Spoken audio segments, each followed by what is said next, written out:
him there. He thinks it's going to be a close set, and I think, honestly, he's on the right page as of right now. Between the two of these teams, it has been incredibly contested. Kanga did lose to Renegades the last time they met in Week 1, so the question is whether or not they can bring themselves back. I guess if you're Kanga, they're looking for revenge, I believe, is what I've heard Evil Eye say. And if you're Renegades, try to just keep your calm and come into this and get another win. And in Moonchopper's words, you know, everyone's got their ups and downs and their excuses and whatever it is. And for Kanga in Week 1, it was, you know, we haven't played very much together. We're an international team just coming together for the first time. Can't really scrim because, you know, some people in Australia, some people in North America, Gara's in Europe, everybody's all over the place. Too much ping, can't scrim, can't prepare as a team. That excuse has to go to bed. I think Kanga's on the upswing. Kanga, despite the record, gets a lot of kind of respect, and people are definitely talking highly of this team. But it's time to put the pedal to the metal, so to speak, because they don't have a lot of time. They're right on the cutoff for MSI. They don't want to fall any lower than they already are. And that's exactly what they're looking at. And as you said, Kanga have been on the up and up. Like, they have been kind of clawing, I think right now 2-4 in the standings, but those two wins they've gotten have been very big for them these last couple of weeks, and the ones that they've been able to beat. I mean, just beating Virtus Pro was an incredible feat in and of itself. And I think this is what you're going to end up seeing. We're looking at Rhino here, and this is very important because when it comes down to it, up against someone like Moonchopper, who the interview was with, this is where your con is potentially going to be going. Like, between Rhino and Joel's, there's a lot of control that can flex around between the two of them, and I think kind of like what Moonchopper said, off tanks are usually in the first two, and they're going to be very big for this set. Definitely, and some role swaps happening for the Renegades. Moonchopper full-time off tank at this point. Rhino definitely more comfortable with the tank position overall. Yeah. You know, Chopper didn't play it at all last season. It was Kliku and it was Hero that were taking those roles up, and one guy that's not unfamiliar with his role is Evil Eye. He's been playing Blaster since day one. Never stopped, probably never will at this point. The North American Blaster player is a hot commodity, especially when Evil Eye, when we had the league split up into EU and NA. Now it's a smorgasbord, guys. Is this Kanga team? 3 Australian members, 1 North American. They are Evil Eye, and then Gara, the support, being from the European region originally. Well, this has been one of the players I think that it's been very important to keep your eye on, because again, Evil Eye has been up there with the greats and has been out on the top in the past, and it is coming into Kanga and trying to get the fit down, kind of replacing, you know, what Diggy Dog was doing a long time ago for this team, and being able to come in and fill that role, and now being able to flex around a little bit more. We've actually got to talk to him a little bit like about the Amani, things like that, where they fit. I think this is going to be a very interesting match, specifically because Evil Eye as well as Shadow are probably going to be boxing out to try and figure out, where does this Bomb King go? Where, like, if Eevee comes into this set, where is that going to end up? Because I think those are going to be some of the two bigger picks between the two. I think if there's a fight, it'll be over Amani, personally. I feel like I can see that. If Shadow can get Eevee every game, he's going to get Eevee every game. And Evil Eye probably won't fight him too hard. Evil Eye, I think, would rather be in Bomb King or Drogos, maybe. A little bit more comfortable over there. And honestly, I can't think of a better way to get into the mind of Kanga right now as they're coming into this. They are hot off of their win on Virtus Pro, so they're going to have to come in and figure out how exactly they're going to be feeling up against the Renegades here. All right, we are down here with the Coach Hades of Kanga. Man, you've done a great job getting your boys ready, even from the team house, the peripherals, and now, of course, mentally ready for this matchup against Renegades. A pretty important game to win. What have you done? What's been the mentality of the guys getting kind of prepped for this game? Yeah, it's been really good. We've been just improving week after week, and having the time to practice and really settling in has given us time to really dive deeper into the stats and work out which teams are good at what, and it really helps. Now, I think a lot of the kind of conversation around the league for Kanga was up and down because of the way you started, because of the more of the kind of getting going. It took a little while.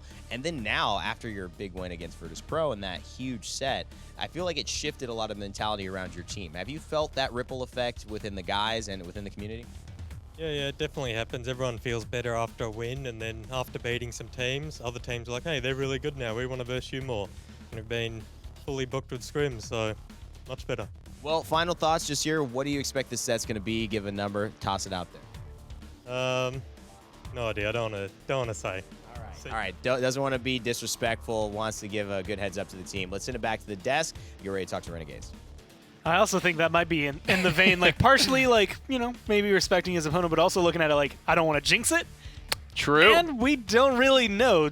And your mind, like even if Kanga have been doing well, they still lost this set last time when everyone kind of thought they were going to win. So I think that is the shift they have to make now, especially for Renegades, since Shadow has come in and Shadow is going to be mainstay. It's been completely announced. It's been locked down. They aren't, oh, this is our sub playing with us anymore. It makes it a little more difficult, I think, for Kanga to fully predict them. And I think Renegades are 7th, right? So I think, these two teams are right there in the standings. They are 6th and 7th, right at the cutoff of the MSI. So this is a big match. Like I said, Kanga can't afford to drop any lower, but and all the adjustments and things that have happened with Na'Vi making subs and this and that and getting better, the Renegades have had to deal with that as well, and I think they really haven't looked to use that as much of an excuse through their phase. And again, that was Shadow who kind of came through, and it was a very big for him, but the person who was, I want to say, like, when you bring Shadow in, he's a sub, and, a guy who has been a hot player, but you need someone to be the stone, the pillar, I guess, for the team. And Invocal is inarguably the pillar for, I think, any team he has been on. He has almost always had a consistently good performance. You can see his average damage there at 93,000 just about. So, it's at the point where, this guy is 2.0 KDA. Constantly doing work. More average damage and a higher KDA than creatives on Na'Vi. Let that sink in. And so much of these stats is a part of, like, is your team winning or losing? And I think the most important thing about Invocal, and normally I don't like to read too much into stats, but sometimes they're just unavoidable. They're so big and so obvious that you have to talk about it. With Invocal, he hasn't been on a winning team in so damn long, but he still pops off. He still has, I think the most famous performance was when he was with SK. They lost, but he was still like, what, 27-3 or something like that? Yeah. Like this guy, and Moonchopper even said it in the interview, it doesn't matter what team he's on, how badly they're all getting crushed. Invocal just finds a way to be, be a hell of a player. Now you can look at him, Shadow. Actually, kind of interesting to see that they pulled out the Tyra that one time, and that's actually a very important set to watch, this Renegades and Space Station Gaming, because, again, it was another set that everyone was thinking, man, SSG, this should be a 4-0, this shouldn't take forever at all. Go 6 games. This was an important matchup, I think, for the Renegades to show the strength they've been able to come through. With Atlas coming into this, with all the picks, the way things have changed over these last few weeks, I think Renegades, the meta starts to favor them a little bit. I think we might be looking at, not necessarily the second half comeback, but at this point, if you're looking for MSI, which a lot of these teams are, you only need top 6. You're not looking to try and take down NIP first. You're just looking to climb up the ranks. If you're Renegades, 7th and 8th are not where you want to be. You need to be 6th, 5th, and maybe the highest target, at least for this split, is 4th. But then they start looking towards that end half of, the end half of the year of breaking into the top 3. You got a couple Titans up there at the top. And NIP, honestly, 2nd through 8th looks like, it could be anyone's game kind of at this point. But first place, NIP are too far ahead of the pack. They have lapped everyone 3 times at this point. That's not where your sights, I think, are set for this phase. They're too far ahead. And the Renegades have got to just focus game to game at this point, doing the best they can to get themselves above that MSI cutoff. Well, I think it's what Evil Eye said on Esports Weekly, where it comes down to it. It's just whoever happens to show up that day is going to be able to take that set. Now we're going to have to go down, listen to Patek, and see what exactly the Renegades are feeling as they come into this, if they still think that they can take it. All right, we are here with the Renegades and Coach Patek. First off, man, how's everybody doing? It feels like walking in here, there's a little bit more of a jovial nature to the team, to the environment. That hasn't always been the case, but it seems like you guys are in good spirits. Yeah, these guys are always pretty happy about pretty much anything you talk about, so they're just happy to be here, finally sitting down at the stage. Invocal was upset you didn't friend request him, though, and I think that you guys got to work that out. Maybe after the set, though. Probably, yeah. So the big question I think we're trying to, and as fans and viewers, and I think us as well, trying to figure out, where do you guys see yourself? Because you've had these moments where you've looked like you could contend with anybody. Then you've had moments where you've looked like you maybe were falling short and people should bet against you. How do you feel going into this set, and how do you feel about your own team dynamic and how you guys look at yourself? We're just trying to figure out what we're best at this point. We have some changes going here and there that we're trying to figure out what's the best fit. So for right now, we're just trying to figure out what we really want to do. Well, hopefully this game helps give you that discovery, and hopefully it's a win in your column. Obviously, we're going to send it back to the desk and get ready to start this matchup between Kanga and Renegades. Oh, it's going to be a big one. And you can see, I think Renegades, the best way to describe them is just trying to figure out who they are. They're trying to figure out their own identity. And I think like they've seen a couple of really cool moments and sets that were very big for them, and then equally not awesome moments for them where they just completely forgot, I guess, what their essence was. Better late than never, I suppose, is how I feel about that statement. Obviously, if something's not working out for you out of the onset, something's got to change. So I guess in that right, it's okay for the Renegades to sort of have that mentality. And to that extent, Envy, right? But they came out slow and they said, well, something's got to change. We got to figure out who we are now in this split, how we feel about this, and how we want to change our styles. They certainly look back to them into their old selves after that 7-game war with Na'Vi. As we head into draft for game number 1, the cuts are fresh. We'll see if the play can be as well here from Kanga Esports.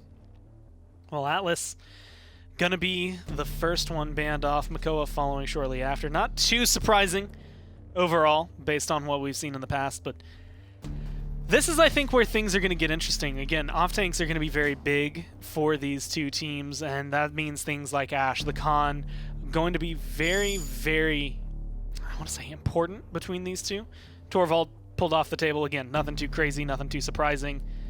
But this, I mean, so much can be taken just by depending on what comes through right here. Yeah, you're looking at a lot of stuff, and it's not a groundbreaking statement by any means, but Khan and Ash have been very, very important. But in particular, Ash, I feel, will have a slightly higher priority level in this set. In the first time these teams met, I don't have the exact statistic, but it must have been first picked or banned damn near every game in that war for sure. These guys love that, and Ash has seen a health reduction since the start of the season, and of course, Vyro always on point. The meme game is probably the strongest of any player in the PPL. See, Kermit sips his tea. Vyro's looking very Billy ready to get into this one. And that's the thing I think about Renegades. Like looking at their lineups, like Hero has been very, very good in the past. Vyro, a very good player. Moonchopper, Invocal Shadow, like all 5 of them are incredible players. And it just comes down to the fact that it kind of feels like, I don't even want to say they've got the short end of the stick. It just feels like they haven't met even their own expectations as of yet. They're trying to figure out what it is to pull them together. I mean, even Na'Vi was just saying in their interview that, you know, they don't always know, you know, if they play without confidence, are they going to win? And I think that's where Renegades are. When you're 1-6, you don't really have the confidence. Definitely, confidence is a big factor coming into these games. We talked about, or we actually touched on that in the post-game interview with Na'Vi, how they, you know, they're always so confident. They don't really underestimate anyone, so to speak, but follow my lead. They've been the favorite in pretty much every matchup that they've had to play for so long at this point. Ash Barrack will go immediately after Genos. We'll see if that's a consistent theme for the rest of the week. The Genos is extremely, extremely high priority today, to the point where it will even see some bans. Maeve starting to poke her head out as well. Yeah. Got to give credit to the minor league. They've been doing that for a couple of weeks now. I don't know what things have been looking like in PPL scrims, but those minor league boys have definitely been pulling out the little street justice, a little bit of that cat burglar flavor.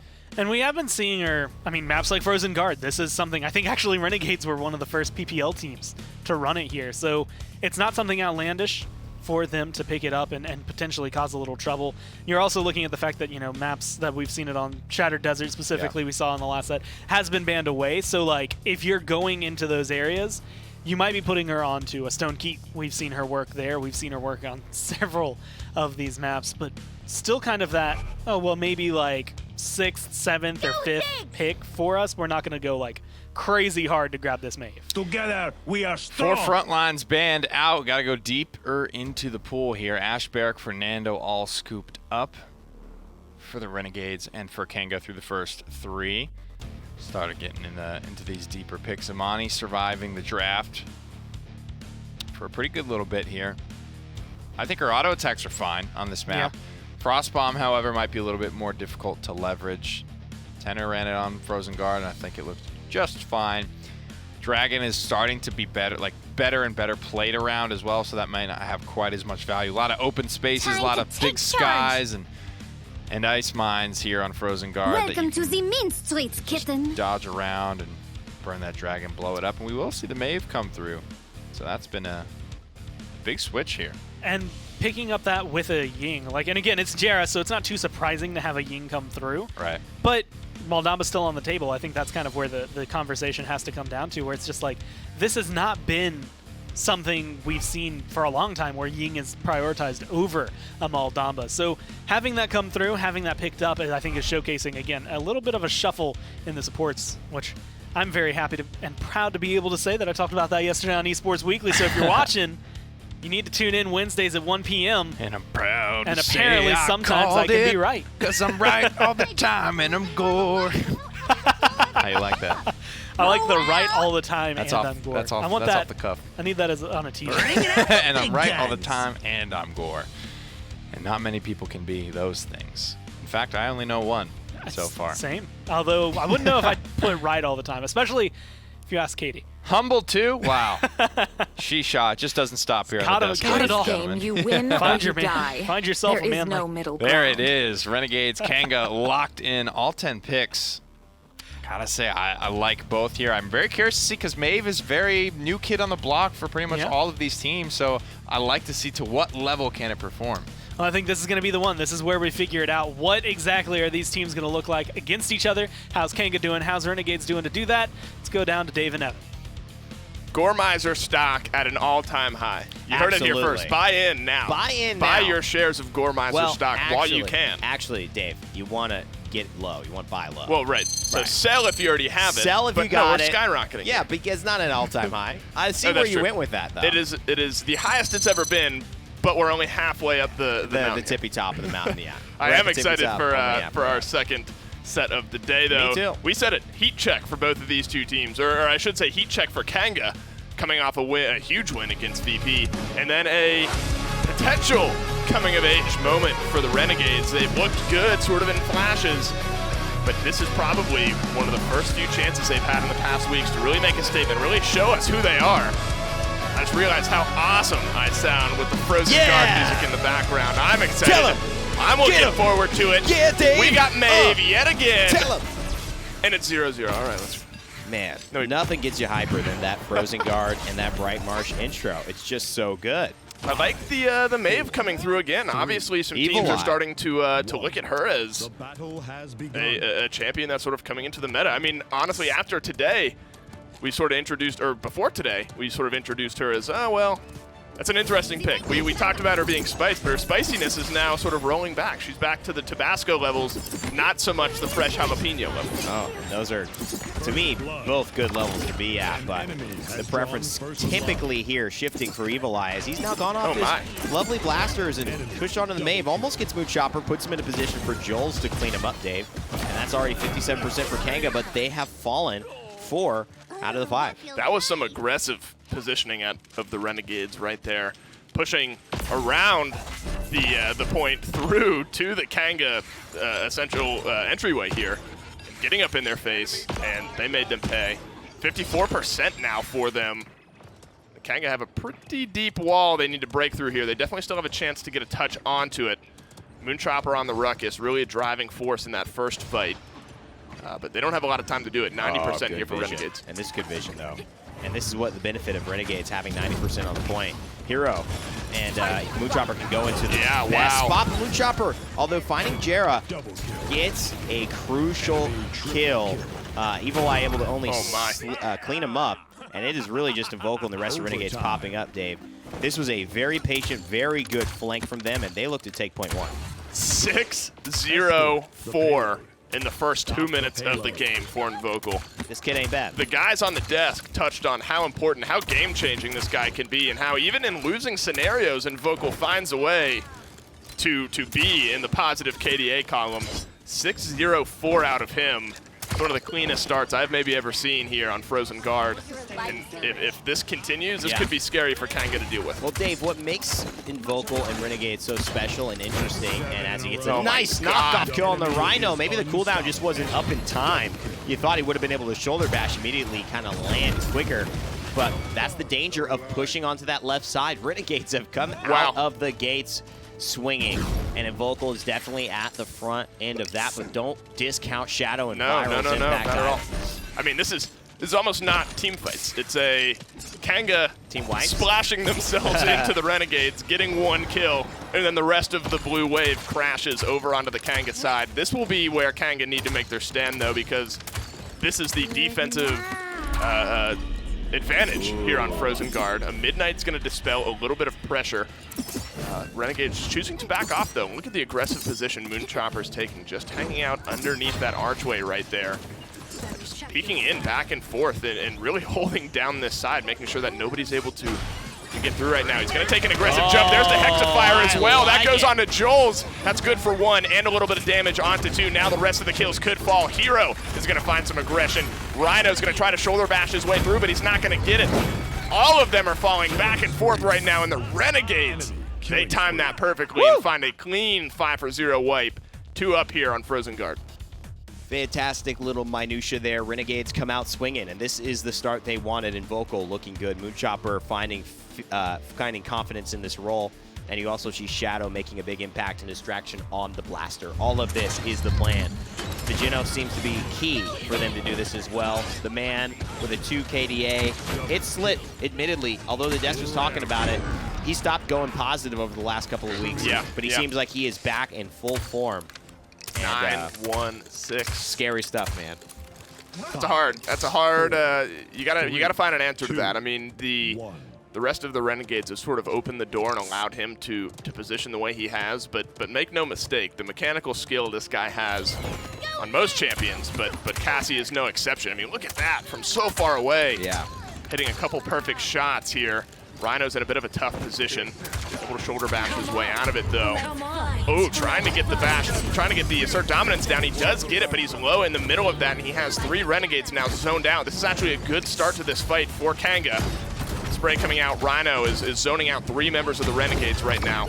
Can he escape with his life? And a kill. He trades out 1, but so much pressure. 97% for Kanga, and that's all on the back of Rhino. He had 3 zoned out. There was a little bit of a skirmish going on the point, but there were so many members just zoned out. I mean, that was absolute bait and switch. Yeah. I mean, the fact that everyone stared at Rhino for so long, I was thinking, okay, well, they really want the Ashe off the board. But they ended up not paying attention to the point. I mean, even in Vocal, who could have gotten away as she got Void Grip, might have been better off to go towards the objective, really help to turn the tide of that fight, or maybe start to space this out. Rhino would use all his cooldowns. And it seems like Renegades still have good, firm control over him. I mean, that's sort of now seeing the fight that stems from that point fight. Kanga, they get a point on the board, but the Renegades still looking like the momentum's on their side despite being down here. They're not attacking right now, just to loop you in here. They're actually on the defensive end, but getting into the base of Kanga. An aggressive Midnight's going to drop Moonchopper low and get a kill for the boys of Kanga. The Ice Storm as well, maybe not exactly what he was looking for. Through time and space comes up short as well. Chronix and Joel's are going to be the 2 to find a couple kills in this fight. The Renegades are answering back. And Evil Eye finally going to take down Viral, which is big. Although Viral doesn't have a lot of killing blows, he had a few, so just use the Midnight, gets back about 35 to 40% on the ultimate. And now at 60%, so he should have that at the end of the round easily. And definitely for next round if he decides to save it. Kanga have started to find a little bit of rhythm and now can start to push. This is where they need to rent. They need to do this quickly. They have a minute left here, so still plenty of time.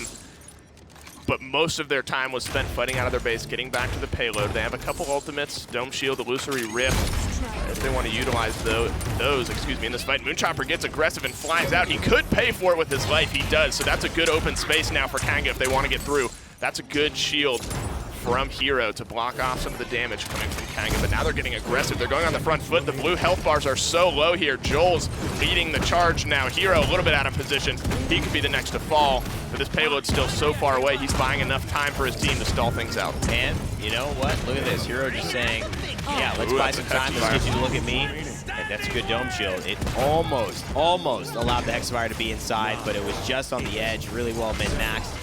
Joel's hitting a lot of big shots, escorting this payload. Only 4 seconds left, though, to get this one in. It's going to be a tough push because they've still got all of Renegades to contend with. It has to be a perfect fight, and they need to find a pick to start things off. This is an even fight. This is really going to be tough for Kanga to go through here. They're all grouped up. Oh, they find Moonchopper. That could be the space that they need. The rest of them are starting to get aggressive. Chronix with one, but Hero's able to answer back onto Joel's. He's just hanging back and firing, but Shadow's going to get privy to it. The Immortal's going to save his team for the moment. Shadow with a big couple kills is stalling things out, and the respawn is in their favor. The Void Grip's going to lift up Rhino, and that's going to be all they needed. The Renegades go up 3-1 on Frozen Guard. Looked better from Kanga. The Renegades still seemingly have it figured out. And that's where you're absolutely fine sacrificing a few ultimates because, yeah, you're 3-1. You still earn points off of this.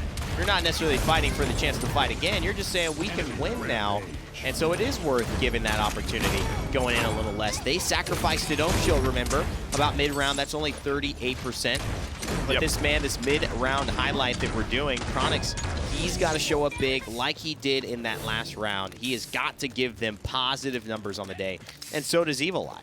A lot of it's been on Chronix, hasn't it? I mean, if you look back at Kanga's wins and even a lot of their losses, Chronix has always been the guy whose KDA has been good, whose damage has been good, and who's really been leading the charge for this roster. Having a bit of a tough game here on Frozen Guard, but I think a lot of that is the Renegades just playing very well.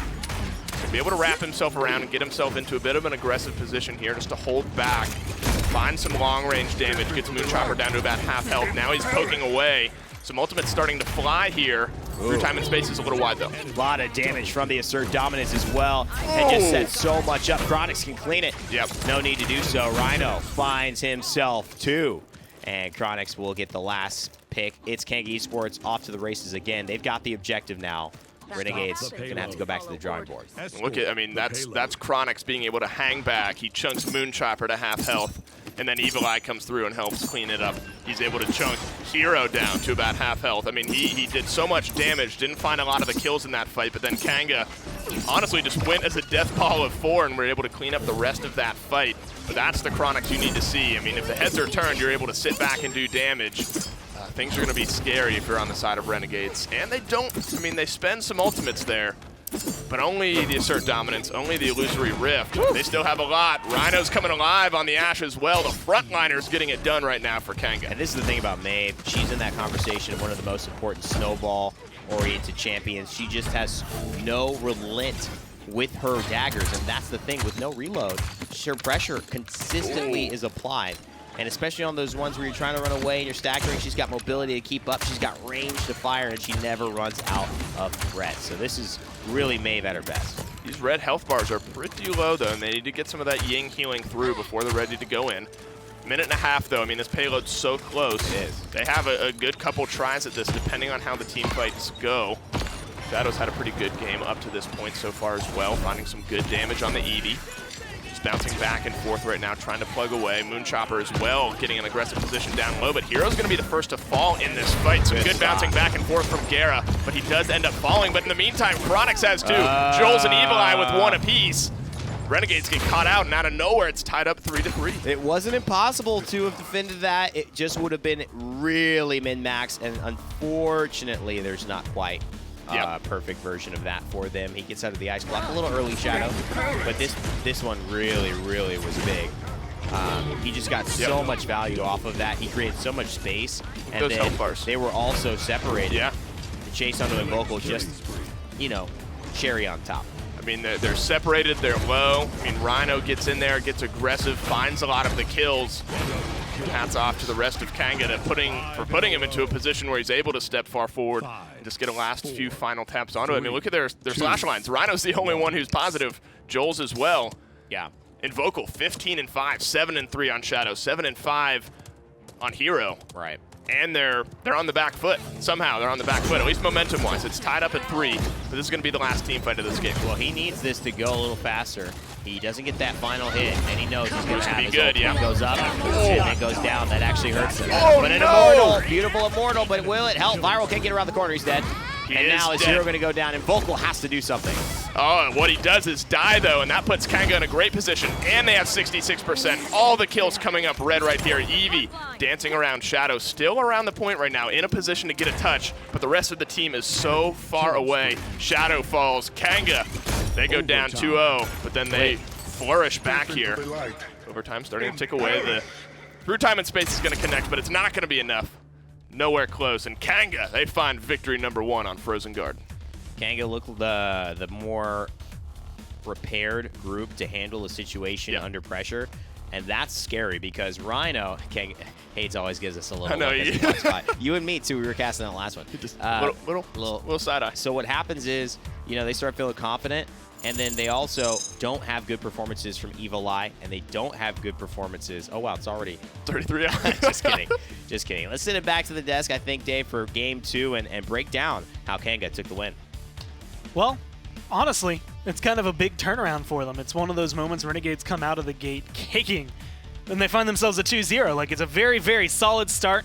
It is, of course, their map pick, so they look comfortable on it, but then it kind of crumbles through their hands. The next point fight goes to Kanga, the defense goes to Renegades, but they just never were able to reclaim the point.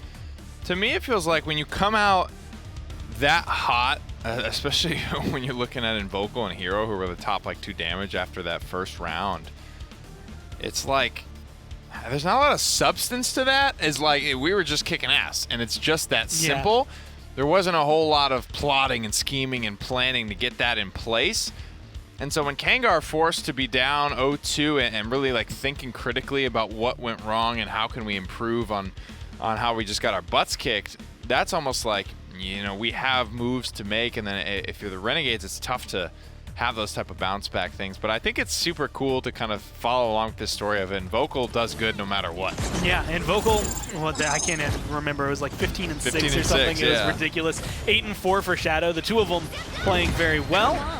And it does come down to, where's your objective control? As of right now, Kanga has it. They are the ones who are kind of running the show and driving things around. Rhino, again, this is going to be, I think, a big point, is Moonchopper and what he is playing versus what we're going to see Rhino and Joel's playing, right? I think Hero almost often and very consistently is going to be able to kind of, fill whatever they need him to. But it is Moonchopper right now that I think has been kind of on the fence. I mean, he's the one making the role swap, and he's the one who, until recently, didn't look very comfortable on much other than Khan and Ash. And Rhino is such a big part of it, I think. At this point, for Kanga, damn near a veteran of this squad. You have the original, little tribunal there before Diggy Dog left with Chronix and Joel, of course. But now adding a couple of new players. Rhino's been with them for a good chunk of time at this point. Rest in peace to Ninim, as Evil Eye and Gara are going to make the adjustments onto this roster. But Rhino remains a very important part. And that's just kind of this meta, I think, lends itself to being a very off-tank heavy meta.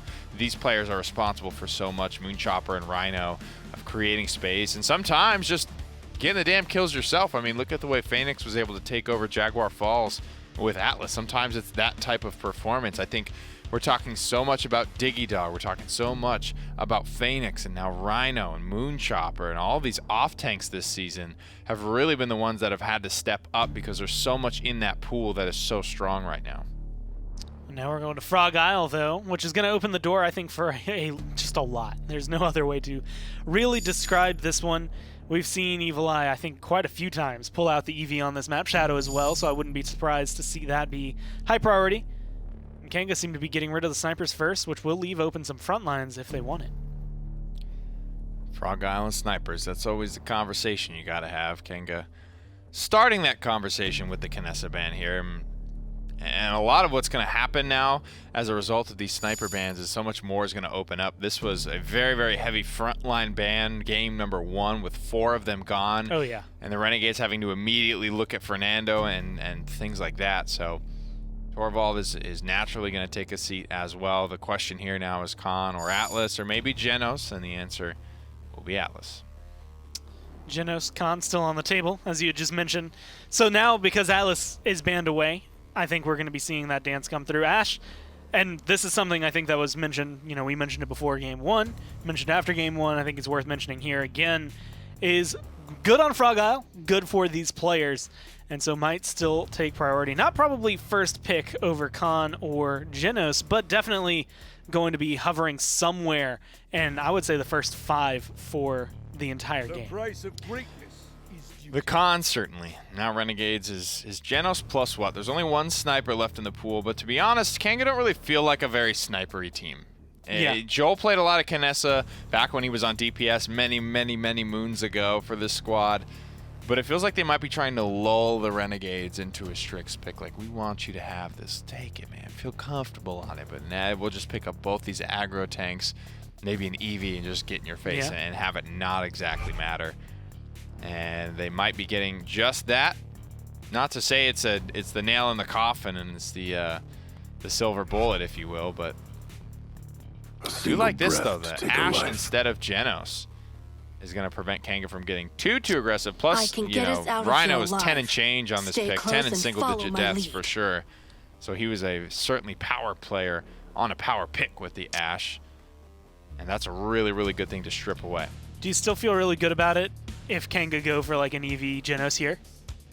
The Ashe or the Strix? Ashe, because I feel like Strix, if it's Eevee Genos, Strix is going to be hard pressed. I do. I think with a double aggro tank like this, being able to get in your face so much so, there's especially when the full-fledged ultimate heavy team fight comes out. I think you overpower a point tank or an aggro tank or whatever it is that's getting in your way, and then you just do whatever the hell you want with the rest of the map.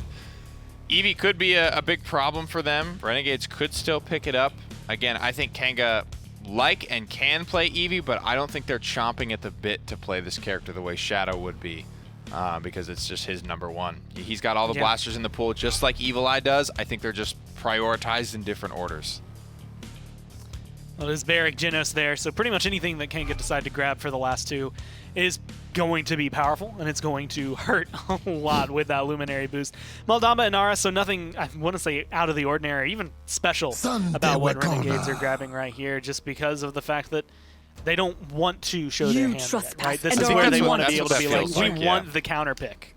They would have been able to grab Eevee, but I think you're hitting the nail on the head. I think they're like, so what are they doing right now? Yeah. They have Khan, they have Genos, they have Barrack. That's all straightforward. Duh, we're picking this type of characters. Sometimes it really takes like locking in the DPS guys to be like, this is the heart and soul of our squad. Like, we are gonna be making space with our frontliners. No duh, that's not a new thing.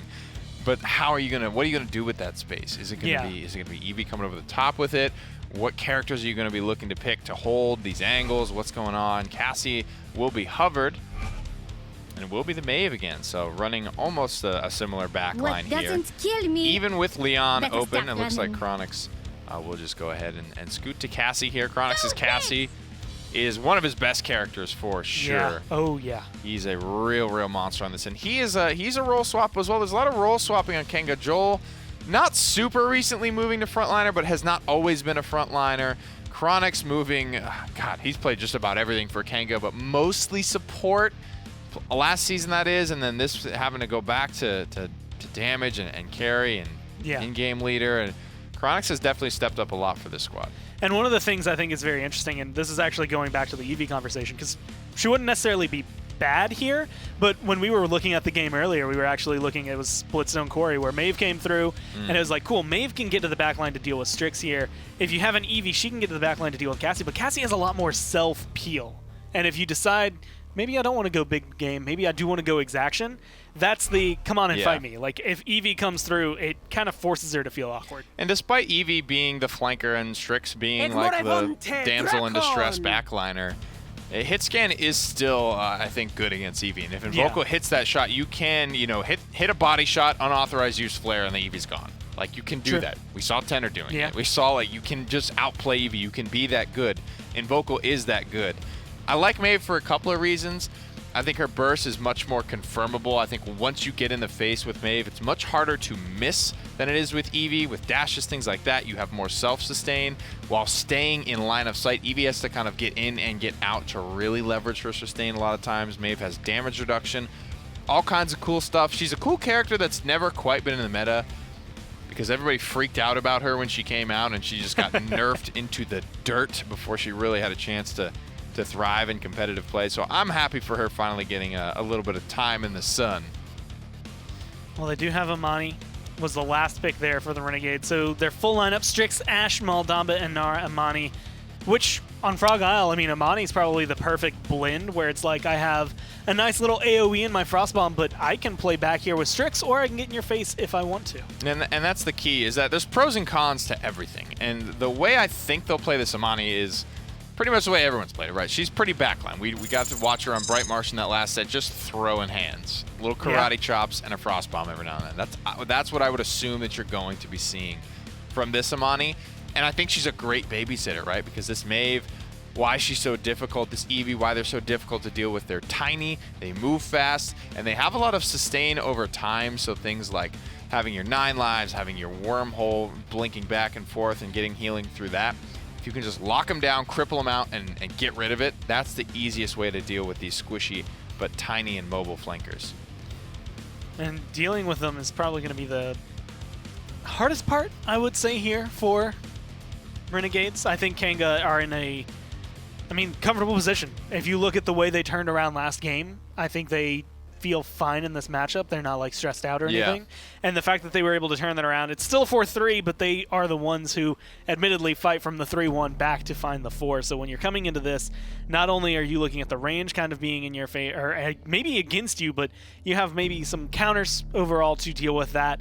And you get the Barrack, you get the Khan, you get some comfort picks in those. Do you think the front lines between Inara, Ashe, and Barrack and Khan are going to maybe sway this fight one way or another? Is this very much a DPS battle? I think Khan and I like Khan a little bit more than Ashe personally. I think he's a little bit stronger, a little bit more versatile. I think tit for tat, though, it's not a huge ball game. Like, I think Inara does just fine. I think she's she's as better than Barrack on the point than Khan is as an aggro tank than Ashe, if that that was clear. I think there's one thing going for Barrack right now is he's a great point front line to have when you have Genos healing the rest of your team, because he's not a very high throughput healer, and a lot of what Barrack relies on for self-sustain is those bowling ball shields, his barricade, his dome shield, things like that.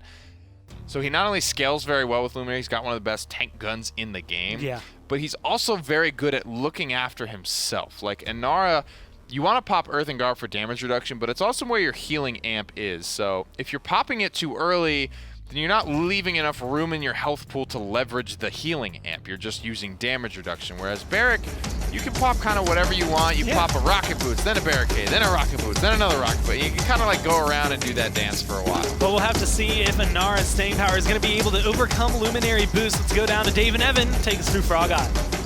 Thank you, gentlemen. To Frog Eye we go, and the Pally-roos find themselves up 1-0 here in this set.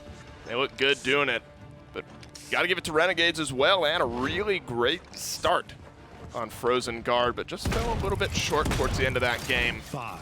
And I kind of want to look at the Invocal matchup because they have the lone sniper. I'm not going to call it the lone bit of range because you have Cassie as well, but whose job is it on Kanga, and how do you deal with the Strix since you don't have that snipery counter? What you try to do is avoid the Strix as much as possible by playing at other angles and getting, essentially trying to get Hero down as fast as you can. If you can do that, you'll be in a great spot. Joel's finding Moonchopper makes things even better. What it means is that Invocal can't have the same angles. He's got to play off the point, and then you can push into him. And once this bridge has been gapped, so to speak, you'll feel really good. Opens the doors for the rest of Kanga to push out, push forward. Renegades were on the point first, but Kanga, just after one pick, find the pressure shifted back into their favor. And Vocal's actually been hitting most of his shots, if not all of them, up to this point on the Strix. Joel's now taking this over. A little bit of a frontline tit for tat going on right now, but Hero's going to get the short end of that stick thanks to Chronix. Gera as well cleans up Shadow. Moonchopper soon to fall. And that's just calculated aggression from the boys of Kanga. They find one, they find two. That's all they need. Now they're pushing for a 2-0 lead. And what they're doing here is they're just saying, we are going to outrace your defensive potential. When Daba Inara, you look at it, probably the most defensive-oriented frontline pairing outside of a Terminus, which is really not a thing in a competitive play due to things going on. And at this point in time, you see Renegades looking to hold on in these chokes. Kanga Esports, however, looking real fine just to return some fire. I mean, that's a big thing to look at as well. Look at Invocal hit one shot. Well, granted, it was a headshot on a Chronix, and he had one of his little squares of health left there. That's what he's going to be looking for. The flashbang goes, finds a couple, so that's a good flashbang. Now the pressure wraps around behind him. Shadow only finds one, but Rhino turns the aggression right back around. So the flashbang helps with 1 kill, but ends up getting traded out on the other end. Shadow on this Amani, needing to make his impact, and he's doing that right now. Viral drops Rhino, so the aggression is dispelled a little bit at the moment. Still 3 ultimates ready for the Renegades on the defense, but Kanga, they have, I think, all 5. I don't think through time and space was used. It was used, excuse me. So 4 ultimates ready for Kanga to go through Nice here. headshot. This is the guy they need to start coming alive with some of these longer sight lines. They need to start the fight a little bit further back from their base. And Vocal's going to be the guy to do that. Top damage right now alongside Shadow, so you look at those numbers, they feel good.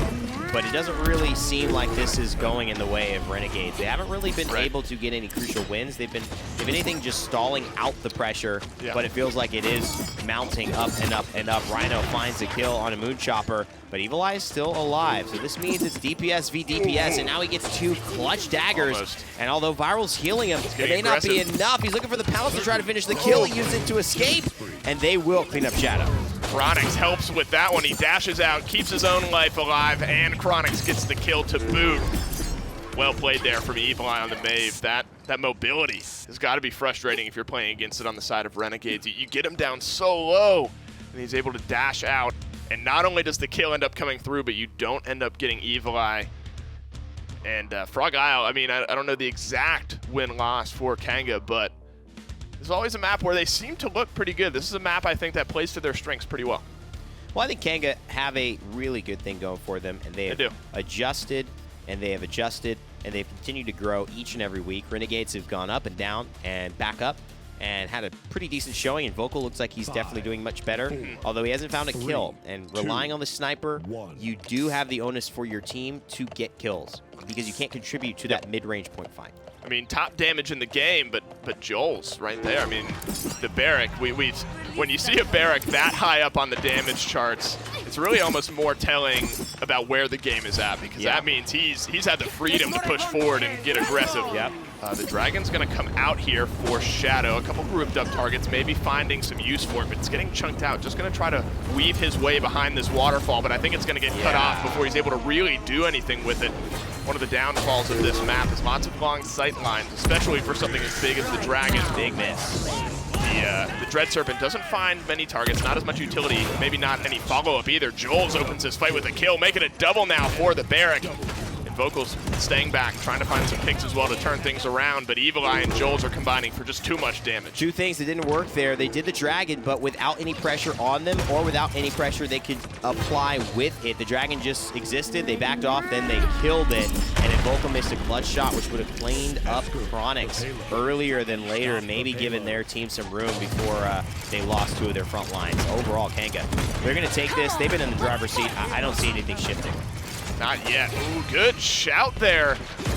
Dispels the, oh no, the ultimate got countered. Now the Assert Dominance comes through. That's going to get Joel's dropped as well. This is just buying a little bit of time there. They're throwing their ultimates at the wall right now.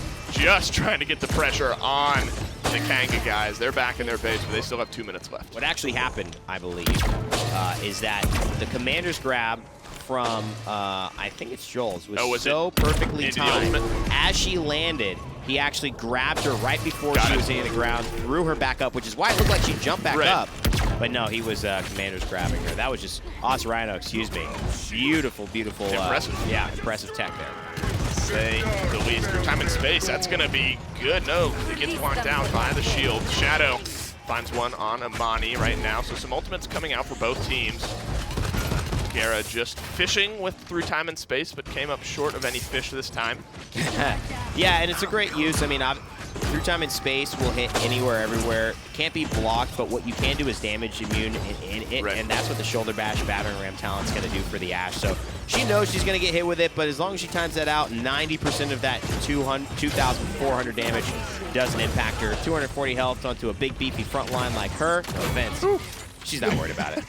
She ain't worried about it. She ain't worried. Unfortunately, she should be worried about Rhino because he sends her back to base, slaps a 5-second timer. Now she needs to get back and get in this fight. On the power play just for a second, we're Kanga. 5 strong now, though. Dragon, Dread Serpent, Seismic Crash all ready for the Renegades. They might, I mean, they need to use it now because if they don't, this this is going to go through. Here's the Dragon, hoping for a little bit better of an impact than they got last time. Chunking out Rhino, so they do find a kill to trade out for the Dragon, but now where's the aggression coming? In Vocal, he's going to get the long-range kill on Tagara as well, so now the healer's down for Kanga. So it looks like they're going to smartly back off, not go too aggressive here. Joel's doing a great job of applying pressure continuously. Just giving everything that, you know, is maybe lacking in a team fight as far as damage and killing potential to Kanga so that they can make mistakes and still come out on top. Big headshot there, but it's not quite enough. And the Dread Serpent here is forced from Viral to try to force some of these damage dealers out in the open side. This is where Invocal will thrive. Nice two-shot there for Invocal. Drops Evil Eye. Rhino's back to base as well. That's a defensive stand for the ages from Renegades. Invocal not missing. Shadow getting the last kill of this defense, but finally they find a point on Frog Isle.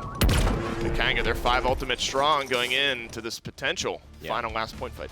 And Evil Eye just kind of got a little too excited. Can't go high on Invocal and a sniper. He's going to spot you out. No cover there. Had to wait for Joel's, who bought some good time, even dodged a shot, but unfortunately they had lost so many members at that time.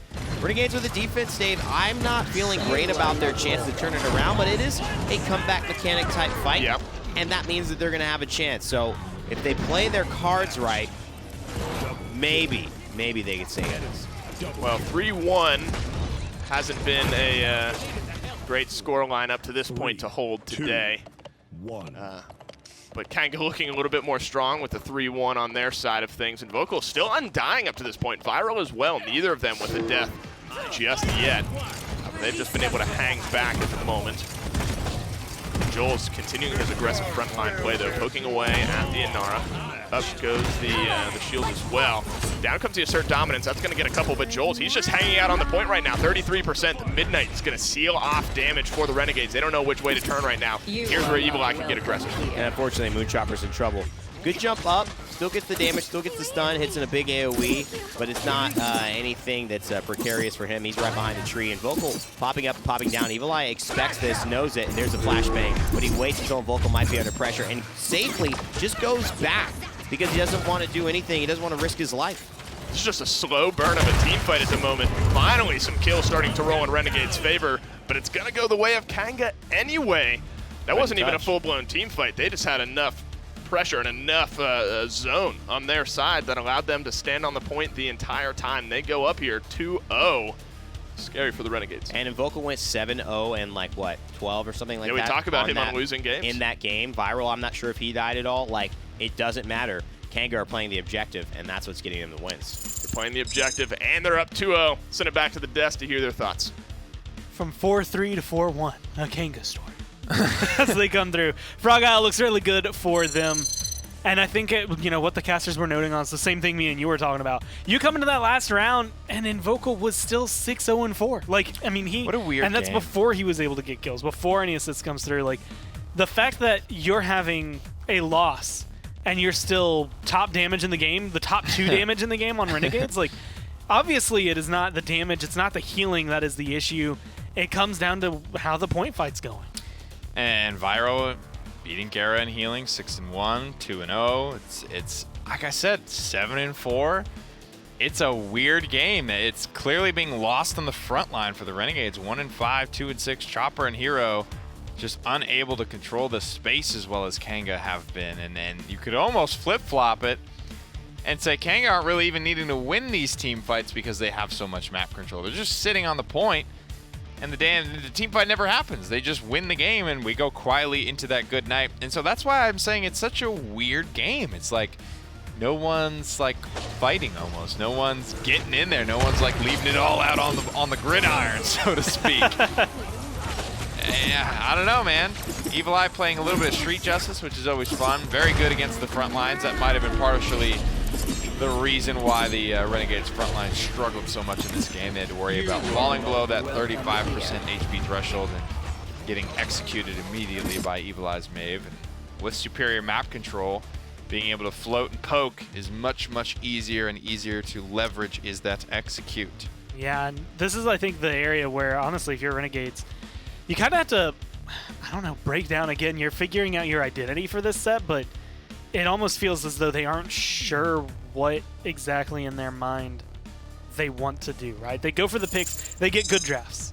They play fine overall. Well, 3 out of the 5 always play fine. Like, it's so hard to break down why they lose. That's what I'm saying. Like, it's such a weird game. It's like, well, 6-1's pretty good. 2-0, out-healed the enemy healer. Okay, no problems there. Imani did fine. It's just like, sheesh.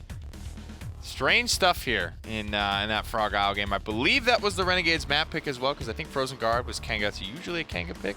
But yeah, much harder fought there from Kanga on their own map pick. And then when we go to the Renegades map pick, the Renegades just look a little bit lost. And they were so quick, too. Like, went back to the green room, looked down for a second at my phone, looked back up. It was 3-0. I was like, whoa. It's been like 5 minutes. And, like, that's, you know, I'd say even being generous. That 3-0 came by pretty fast overall. So the Renegades kind of choosing where exactly they are going to want to go. And this is where things start to break down. I mean, Ice Mines has hands down been probably the map everyone's talked about for the Renegades. It's the one for a long time that they were choosing. Pretty much the only one they would ever want to go to. And Kanga just cool, we're going to ban Ice Mines. The other one they ban is Splitstone Quarry, which I think are 2 maps that you'll see specifically Shadow and Invocal do very, very well on. And you kind of corral them that way. And when you're looking at this, like, you're up 2-0. Granted, it's not the first time we've seen a team up 2-0 looking pretty dominant in the first 2 games today, but I just don't know if Renegades have the wherewithal and the mental dexterity, I would say, to fight back the way we saw Na'Vi fight back in their set. I will say they are a team that's used to losing at this point. So losses is something that I think they can probably be pretty good at taking in stride at this point. It has not completely, blown this team up. I think they remain in pretty good spirits and just realistic with themselves about where they are right now as a team. And obviously, the interview pregame talking about we got to figure out who we are and what the hell we're doing here in this league. They are a very talented roster that just has not been able to put it together. As you see a couple of players like Deathless support, almost a Deathless backliner. It's like. And it has been very funny that we brought it up, and Invoco has just completely and utterly lived up to that standard and that topic that we were talking about before getting into this set. He fits. Of just like, he will literally be, incredible. He'll have a great slash line and just do his job, no matter the team and no matter the situation. You can see Moonchopper there, I think, feeling a little bit more of the pressure. Of all the players on Renegades, he was the only one hand down and head in hand, I guess, kind of leaning over as we go into Bright Marsh. 4-3, 4-1. The only way to really, I can guess, continue that trend for Kanga is to win this one as a 4-0, which is, I think, a little more difficult to do. The Renegades have shown their propensity to get at least 1 point, maybe push you to 3, but closing out a game right now has just not been their forte. A tall task indeed, and I don't know who really bears the weight of the responsibility for the Renegades' performance in the past year or so, but Moonchopper has been not the newest member of this squad, but certainly looking like one of the older members at this point. Yeah. Was not a founding member of this team, but definitely was started on Splice, if I remember correctly. High energy, a lot of fun, kind of like he was just real happy to kind of, I think, be around the scene when he came to his first LAN. And yeah, coming to the Renegades was a big pickup, big talking point then. He kind of came out of nowhere with Splice, and it was almost like that in Vocal. It's like he's doing very well, even though he's like kind of on these like teams with losing records and things like that. So just finding where he wants to stand, I think, is a big thing. And identity crisis might be the best way to describe this Renegade squad at the moment. Still figuring things out. It's the first phase of this new LAN league, new LAN style. And everybody goes their own pace, I guess, at the end of the day. I mean, it was one of the conversations they had where it was just like, when looking for someone to come in and fill that role, it was, we're trying out off-tank after off-tank after off-tank and just never finding anyone that had a good fit for the Renegade squad. Yeah. And then they were like, you know what? Let's find a DPS player. Let's grab Invocal. He's a free agent. Let's just move somebody around here. And that was, I want to say, maybe the unfortunate scenario for Moonchopper, maybe fortunate depending on how this goes, because he's been improving every single week. It's just when is he able to make that difference? When can they come through and win a point fight? And I think tank is one of the harder roles to play in a game like this, in a game like Paladins, where It's not very mechanically difficult. It's just Form up and follow me it's in. taxing on your mind to be thinking about how are they rotating, how am I rotating, what cooldowns have been used, can I go in on this, can I make some space, what call, there's so much that you have to just know because you are the front line. You are committing to that, you are making that space, and you're putting your life on the line first. And if you don't have a team behind you that's following up and believing in your calls and believing in your game plan and not hesitating, then you die first and then you look like the feeder. So it can Welcome to the very main street, easily be kitten. redirected when a game's not going your way to say, oh, the front line's feeding. But no, the front line's dying a lot. They literally have to die basically every fight if you want to get stuff done, especially in close games like this. It's tough to be a frontliner for sure in a time like this, in an aggressive meta where you have to really just kind of go all in on some of the plays. You can't really afford to be too passive. I think that's why we see, obviously, Khan and Ashe taking high priority here, but also things like, hey, we're going to run Atlas Khan. Like, that's going to be our pickup. And, like, you don't necessarily think of either of those individually as this guy's the point tank. I guess Khan is probably, out of the two of them, the more likely. But a lot of it is we're going to get in your face, we're going to be aggressive, we're going to run a ruckus if we need to. Unfortunately for Renegades, they ran that ruckus earlier, and it didn't look too hot for them then. This time around, we're seeing some weird shifts. Furia going to be coming out as Genos got banned, so you have to take that extra step. And we saw Ying earlier. We've seen Jera play Genos, Ying, and now we get to see him once again on this Furia. And this statement is becoming less true with every passing week, but with the Leon Cassie situation where it's like that's the only two characters the hit scan guys have been asked to play.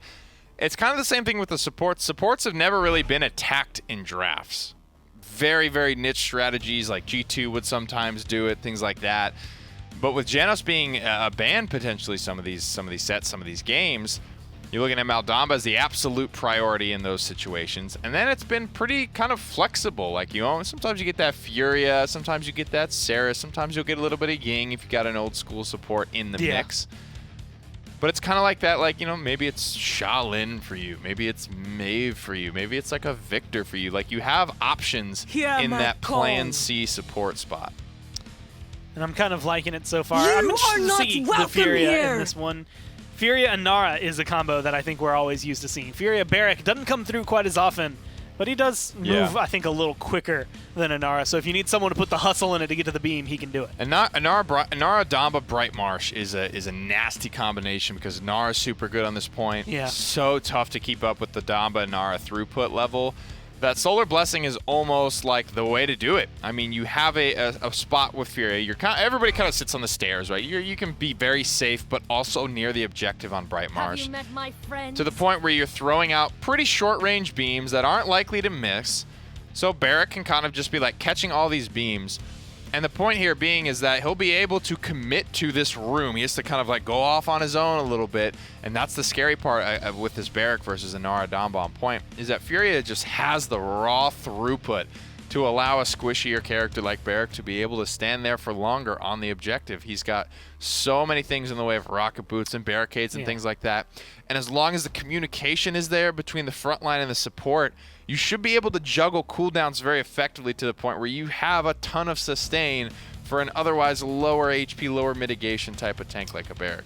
Well, it feels like Kanga have been watching NIP. I was trying to figure it out. I was cycling through my notes. I was like, I've seen Vivian on Bright Marsh in the last week or two, and I know it wasn't Minor League. I know Premier League, and it was NIP on this map in the same spot, 10th pick. They grab it, but does she bring enough to the table? Like, is she going to be enough damage to deal with the Amani and the Maeve? I think if she's got a good enough matchup, right, Maeve going through the deflector shield might be an issue. And I think, Diggy Dog talks pretty highly of Kanga, of course, playing for NIP now. He's maybe has a soft spot for them, but we'll see if they're taking notes from that playbook. Well, we'll have to see if this Vivian is going to do or die here as we go to Bright Marsh and down to Dave and Evan. The last time we saw Vivian on Bright Marsh, it was a 38-kill game from Alex. Ooh. Or was it 28? That was 38. It was 30 freaking 8. 38 kills. Man. It was that insane. Ryan, Evil Eye, you have a lot to live up to here. Kanga with 18% already on the point here. just trading back and forth a little bit, but look at this. Renegades are really just zoned out from fighting on the point right now, and Jules is fine just to hang out there. The Solar Blessing is going to get a lot of healing back through onto Kanga as well, and they're fine just to sit back and take this fight slower. Rhino here, sneaking through the fight, the Solar Blessing, just barely creeping into him. It was a stealthy attack. I've never heard a shoulder bash be that quiet, Dave, but apparently it is now. And that is Golf clap. Rain Day, Paladins Hunter. Paladins Hunter. Who would be the I guess if we're watching Kanga, he's Australian anyway, right? It's the most probably fitting subconsciously why I It's went the most for that. fitting game Yeah. to have the Paladins Hunter in, the Pally Ruse on the opposite Yeah, side. I mean, a hunter, I always thought, there is the hunter's daughter in Cassie. She's a mainstay, right? So why not bring the hunter into Paladins, the father, so You're right. to speak, right? I mean, the hunter's daughter, we should see where she came from. I think there's a good story to tell there at some point. Kanga Esports, though, back with excitement, sound. Healthy, wealthy, wise. All the above. And that's exactly what you want. Real Benjamin Franklins, huh? Already seeing some parallels drawn to, very small. I mean, again, this is really picking just something random out, but the way Evil Eye is starting to play on this Vivian is very similar to the way Alex was playing on her. Sort of the positioning, the aggression that he's using here. Moon Chopper is going to get the shout out, get his dash out as well. But he's the last one alive. Kanga, the rest of them turn their eyes to Moon Chopper. He goes back. Minute and 45. Kanga looked great on Frog Isle. Continuing to look great here on Bright Marsh. We talked about this being a heat check game. Yeah. At the moment, that thermometer's at the same spot it was last time we saw him. Yeah, and I think, Renegades, they're still trying to figure their identity out. And that's clear. That's clear in the results. Kanga definitely ahead of them, so you can't really expect any differently. I mean, when you look at what we expected to happen today, a lot of people expect Kanga to come through and do exactly what they're doing right now. This isn't shocking. Oh, my. But it is shocking somehow the way you see this lack still of figuring it out from Renegades and wondering where will they go? Who will kind of start to take the lead here for them and carve out their space in the PPL? So far, it's just really been drawn blanks. I mean, this is sort of different, at least in my eyes, from the Renegades that I've seen. I mean, without being too harsh, I mean, it's not different in the sense that they're down 2-0 here on Bright Marsh, but a lot of the games they've lost, I've been able to say, we know they looked good that game. They had bright spots, but just didn't win. Well, let's follow along with that, Dave, because maybe they are still playing the way they did. But is this Kanga team maybe it's that not much better right. now? Have they kept improving? Because that would hold true. I think that's where that line of thought draws me, is that it's not so much that Renegades are playing better or worse. I think it's really Kanga that off a win of Virtus Pro. I mean, you at home can draw whatever conclusions from that you want. I mean, whether that's an upset or not. In the moment, it was an upset. Yeah. In the moment, it was an upset. But whether that was a one-off for Kanga or not, they're playing better Paladins right now as a result of it. Dragon's going to need to find some value here. Instead, it just gets shredded away. Got Barrick down, got Joel's down to about half health with the healing from Furia. Tops him right off. We did some math. Yeah. I think it requires like COT 3 to stop the healing from being more than the damage that's coming through from the Dragon. Pretty much. And Joel's is a big benefactor of that. Not necessarily even just caught, but you need 600 damage per second more, basically. And that's, it's possible to do, but you need multiple people or you need your COTs online, and that's really the key for all of this. And Hero now, although playing a very tanky champion, he's in trouble. And everyone on the side of Renegades are in trouble here. Going down 3-0, not a good sign to come back. Can he touch? He can, but here's the Dome Shield, and that's not what you want to see. Yeah, it's just going to buy him the space that he needs. Hero has to back off. Well, he has to get a touch. Unfortunately, that means you walk into a flame cannon. He gets the worst of that engagement. And this Kanga, I mean, they're looking deadly right now. They're looking real deadly. I don't think Maeve worked on this map for Envy either. And it's not that this isn't a map Maeve can work on, but it doesn't give her the height is her strength here for sure, but her open-ended kind of, the more space she has to maneuver, the more options a good player is going to have to win the fight. And I think that's where Bright Marsh maybe kind of falls into a little bit of a lower tier for Maeve as far as her efficacy, although she's clearly something a lot of teams are trying to make sure they have, as well as the Amani, which has been kind of lackluster here today. Right. No, I absolutely agree. Unfortunately, the Dragon's been falling a little bit short as well. Not getting anything Lots of done. low health bars for the Renegades. Okay. Kanga are going to capitalize with the Furia buff. Through they go. Young Chronics, have yourself a day. Pally Ruse inches away from going up 4-0, which means they're going up 3-0. There's just really no need to do all that damage, Chronics. I mean, that's not That's nice. unfair. That's not nice. That's not playground Bordering rules. on rude. Yeah, bordering on rude. So I think you need to cut it out, learn some manners. All right, He Shadow. learned his manners Shadow there. teaches Shadow. him right there. Here's a Frost Bomb. Now you'll think twice before you do 2,000 damage to my front line per shot, okay? Some good answers back on defense here. This is sort of the speed we haven't seen the Renegades play just as of yet. Yeah. Invocal, Shadow, they're trying to hold on to this one. Viral's had a bit of a tough game. That just shows me that they found the picks onto Viral, and the rest of the team then has no healing to go through from it. They talked on the desk about how this is a great map for Damba. It's hard to be good on this map when you're dead the majority of the time. That's not necessarily on Viral. That's just good prioritization then from the Kanga guys, and it's shown to work out here. Well, it's one of Vox's favorite sayings. You do no damage whilst you're dead. And had to get Fair point. Had to get the whilst in there. Whilst, so to speak. You sound UK. smarter. Yeah. Vox was just the smartest sounding dude. Smart dude as well, but just sounded so smart. And hopefully he's watching, taking a smile from that one. And the journey. Joel's just survives there, though. He's going to take the aggression. Oh, the shield keeps him alive. Well played from Joel's. Viral falls again, 28 health. It looks like Kanga well on their way to getting this one through, and Vocal is going to call his bluff. Joel's finally drops, but Invocal's going to be the next to go here. Heroes trying to tank up this damage. That's not going to work out very well. Kanga 5 strong, Renegades 3 strong right here. Shadow make it 2. Now it's up to Moonchopper to stay alive. He's not going to last very long. The overpower comes out as a last resort, but Evil Eye with a couple, Chronics with 1, and Kanga with 4. Make it 3-0 here for Kanga. I said the heat check, the thermometer said they're at the same spot. That might have gone up just a couple degrees. Got another wink here from Hayes. You know what I think? love it. He's more committed to the routine now. Last time he did it, it was a little subtle. And it got a little bit more aggressive as he got closer to winning. I think it's a confidence now, thing. he definitely watched the He's VOD. gonna come in here He knows next we talk about it, and he's given us flavor. That's so right. we can add to his mystique as a coach. He's about to walk in here next time and like come give us a hug in the back end. That's the next tier. The thermometer's been moving up.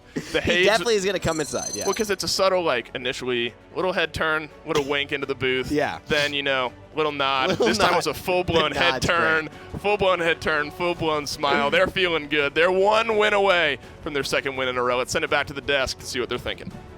I'm thinking we might need to check Chronix' mouse to make sure that his left click hasn't been replaced with a delete key. Yeah, man. Because, I mean, he was just... I don't know if there's any word that I can use on broadcast politely to describe what he was doing. It's kind of his pick. It's kind of his thing, I guess you could say. We talked about it earlier. He's had some of not only his best moments of his career, but in Paladins, period, what have been Chronix' Cassie. I mean, Ice Mines against QG in that game where he steals away the payload during this overtime, like the longest long shot Hail Mary full of grace type of play you could ever imagine.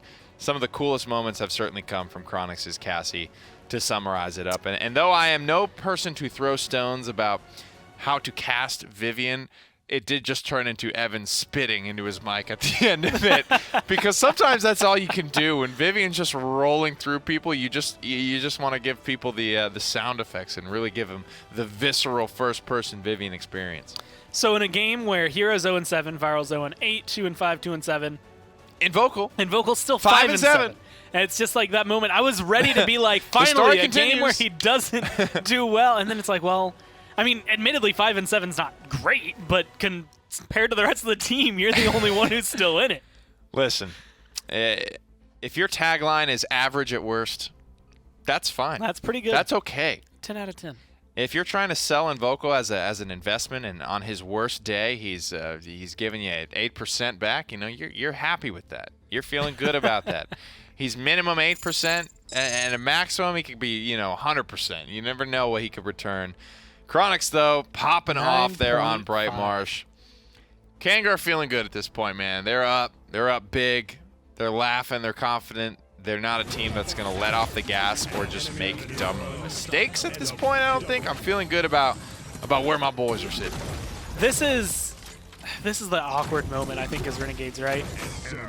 It's very difficult when you're down 3-0 already. Let's just say you're down 3-0. They could be 4-3s, whatever. That's a difficult thing to be facing because now it's like, cool, we've lost 3 maps in a row. We have to win 4 to take this set. It's been done, but man, is it hard. Then you add in, well, also that last one was a 4-0 where we just got spread. Yeah, that's it the becomes thing. even worse. Like, it's so hard to come back. You have those sets where you're like, yeah, X0 victory, but it didn't really feel that way. That doesn't tell the whole story. In this case, it kind of does. Not for game 1, but for games 2 and 3, it really has just been a cold, hard Kanga victory. I'm trying to think of a good phrase for it that's appropriate, and I can't come with one in my mind. What, for the They cat? won very hard. For how that game went on Kanga's end. They were clapping cheeks, I guess is the best way to say it. Yeah, and especially when you can pick something like a Vivian that is a very polarizing thing. It either kind of falls flat on its face or it steamrolls you because it's a ton of damage and it's very immobile. So it's like I'm either going to like be in my spot and die, or I'm gonna get going and I'm gonna start to snowball and I'm gonna start to look like a Mack truck by the end of this fight because I've started to get rolling. There's not enough people on the field to contest me. There's not enough damage, not enough healing to sustain what I'm doing or to take me down. Slash my tires, you can't stop it at that point. Vivian can get very, very, very scary. Well, again, Kanga up 3-0 here, and we are going to be having a little pause come through for the picks and bans as the teams remake. A little bit going on behind the scenes, but Maybe the flip sides or something. already, yeah, I think that's kind of what it is. I'm pretty sure Renegades should be first pick coming into this one just because of the fact that they lost the last one. So they get to choose the map, and I think whenever you choose it, you're first. I don't know the rule 100%, but I think it's when you get to pick the map, you get to choose whether or not you want to be first or second pick. And there is some strategy when it comes to being second pick. We saw that, I think, I can't remember what game it was, but it was in that Navi set earlier against Envy, where they banned out Barrack when they were second pick. To just like the biggest strategy about being second pick is, can you leave 3 power picks open for yourself so you get 2 of them, and first pick only gets 1 of them? Well, it's going to be interesting to see if Renegades can play anything kind of like that, if Kanga can play anything They like got that. to put their thinking caps on. As we come through. I'm actually really interested to see how this goes about because I'll be 100%. If I'm sitting in Renegades, if I'm a coach right now, I don't know what I tell them. I do not know what I go in and say, these are the 2 bans we need and these are the picks we need to grab, because it almost, especially when you see something like, I mean, this is very similar to like when you're playing NIP. When you see a Vivian come out and a Vivian is able to do as well as it did, you sit back and you go, I don't know if it truly matters what we're picking anymore. It kind of feels like, again, mechanically, it's when it's coming down, like mechanically we're just not keeping up. Right. So Eevee is going to be, I think we are going to continue on with these bans. Yeah. I think we actually audibled our audible and that found out they were correct. So Eevee, I think, is going to be the ban here for Kanga Esports. Renegades still need to select what they will elect to sit down here. It's been pretty standard here. The Atlas, the Makoa, the Torvald, that type of stuff. As you can see, there's a couple of snap bans coming, and okay, all 3 of the snap bans coming through now. Little flavor here, Kinessa on Frog Isle, a little bit of Genos, and now a little bit of Eevee. So just pretty standard ban section. Most teams will do that. The 3 snap bans there of Makoa, Torvald, always. Either usually Khan or Atlas, and then maybe a little flavor ban at times. Khan is the first pick. Barrack and Genos for the Renegades. So they're going to go ahead and give Ash Khan to Kanga. And the question, I think, of if the they day, want it. as of now, is probably going to be, is this Genos going to be enough? Renegades had it in game 1, took them to a 4-3 on the side of Kanga, but was it really the Genos that kind of gave them that ability? Maybe it was, maybe it wasn't, but you get House Ico maybe as a whole here with Khan there you go. and you get Ash. Who am I kidding? They're set. I said if they want Ash Khan. Form up and follow me in. Who are you kidding? That's pretty much a brain fart, I guess, on my end. Rhino has just been running the table with Ash this whole set long. And Joel, I think, like I said, flexed from DPS to frontline, and Khan is a very, especially with Storm of Bullets being pretty much the only thing you run nowadays, you run around, you gun people down on a big boy with a lot of self-sustain. Ashe is a great kit, but so does Khan. I think it fits Joel very nicely, and with Rhino playing as well as he has on Ashe, I think that's 2 easy decisions for Kanga. So far, so good. I mean, Conley on Ashe is very good. Barrick Genos is a great start. Genos and Barrick, I think, alone. Like, Barrick is probably the best frontline to have with a Genos just because of all the shielding he has. He doesn't have to rely on that, like a burst heal from a Maldamba. Of course, that's going to enable something like a Maeve, maybe an Amani here, and kind of turn their damage up to 11. I want to talk about Leon over Cassie here. And I don't know if it's because Serpent Beach is a very, like, poke and prod sort of starts to these team fights anyway, or if it's because with a Genos locked in, you almost guarantee that they're going to be going for some type of like flanky spread out pressure. Flankers pair very, very well with Genos, and I feel like Leon does. She's more consistent against flanks. I think Impulse Cassie, if you're Mutu, does just fine as well, and you can blow up just about anybody in the book. But Leon is like, there's so much auto-aim there. There's Enlightenment, which is arguably the best turnaround ultimate in the game. And after such a great performance on Cassie, it has me really, really just not questioning as to whether or not it's going to be good, but just why. Like, yeah. Sort of the same conversation I just had about Ashe is like, well, I mean, Rhino has just been doing his thing on Ashe. Obviously, he's going to continue to go with it. It's not like it advertently struggles here. I think it's actually pretty good on Serpent Beach. But when you're Chronix, you got to look at this and say, well, I just kind of owned on Cassie. They hadn't locked in the Maeve at that point, but I always like Scout. When you can scout out a Heat Haze or a Midnight, I'm like, feels good, man. Feels good, man. Well, feels Kanga value. Are I think not the only team that I've seen do this, but they've done it twice today, twice in this set, where they're just going to ignore Maldamba. They just don't care. They're going to grab Ying instead. And admittedly, again, it's because of the matchups, because of the spread of the map, because of where the fights are going to be. It is like a normal and team, once again, for the me. second time, Renegades are going to put themselves on Fernando. Out of these 2 drafts, does either one scream maybe a little stronger on Serpent Beach?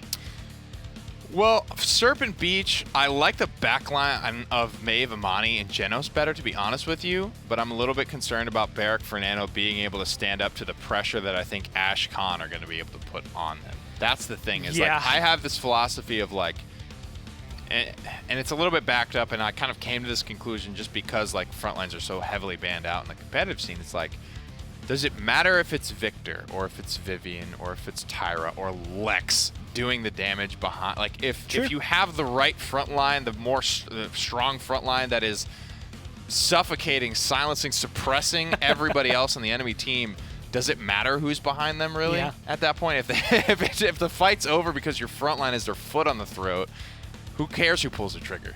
Well, we're just going to have to see, well, if it's going to be the Barrick and the Nando versus the Khan Ashe, who can pull the trigger as we go down to Serpent Beach, as we go down to Dave and Evan to take us through what could be the last game of the set. If Kanga keep playing the way they are, Gore, it is going to be the last game of the set. Tell me about it, Dave. It's going to be the last game of the set. Just want to hype you up on that statement. Yeah.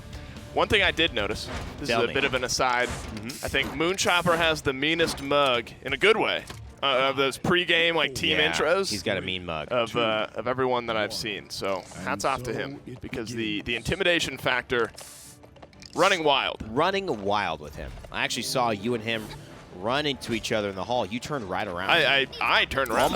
Almost fell. You tripped a little bit. I went straight to the bathroom. And I had to, that was didn't come out for 10 minutes. I hid. Let's not get too personal. No, we got some Paladins to watch. That's true. That's the least important thing that's going on right now. Kanga have the high ground.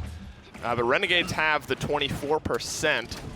I think Kanga will start to reap the rewards of their positioning here in just a moment, and exactly like that they do. Renegades, without even any kills, just the pressure of Kanga being in a superior position forces them back just a little bit. Moonchopper holding down this ramp right now, but Evil Eye on the Bomb King, he's posing a threat from up high. And this is such an important channel, right? Because he's got these, he's got this kind of catwalk to go up and down from. He's got 2 cubbies to hide into, access to the point, access to his back safety, and then he's also got the ability to have a wide open channel towards this left side, which you can see Hero and Invocal trying to make their way out of, and it's just been so hard. 99% already for Kanga, and Viral finally finds first blood. Could be a big first blood, but Midnight's already charged up as well. Renegades now can get aggressive. They're going to do just that. Shadow drops Rhino, and Vocal with a little bit of a flank right now. That's 2 now for the Imani, 1 for the Maeve, and they've retaken this point. Kanga, though, they built up a 99% total on the point now.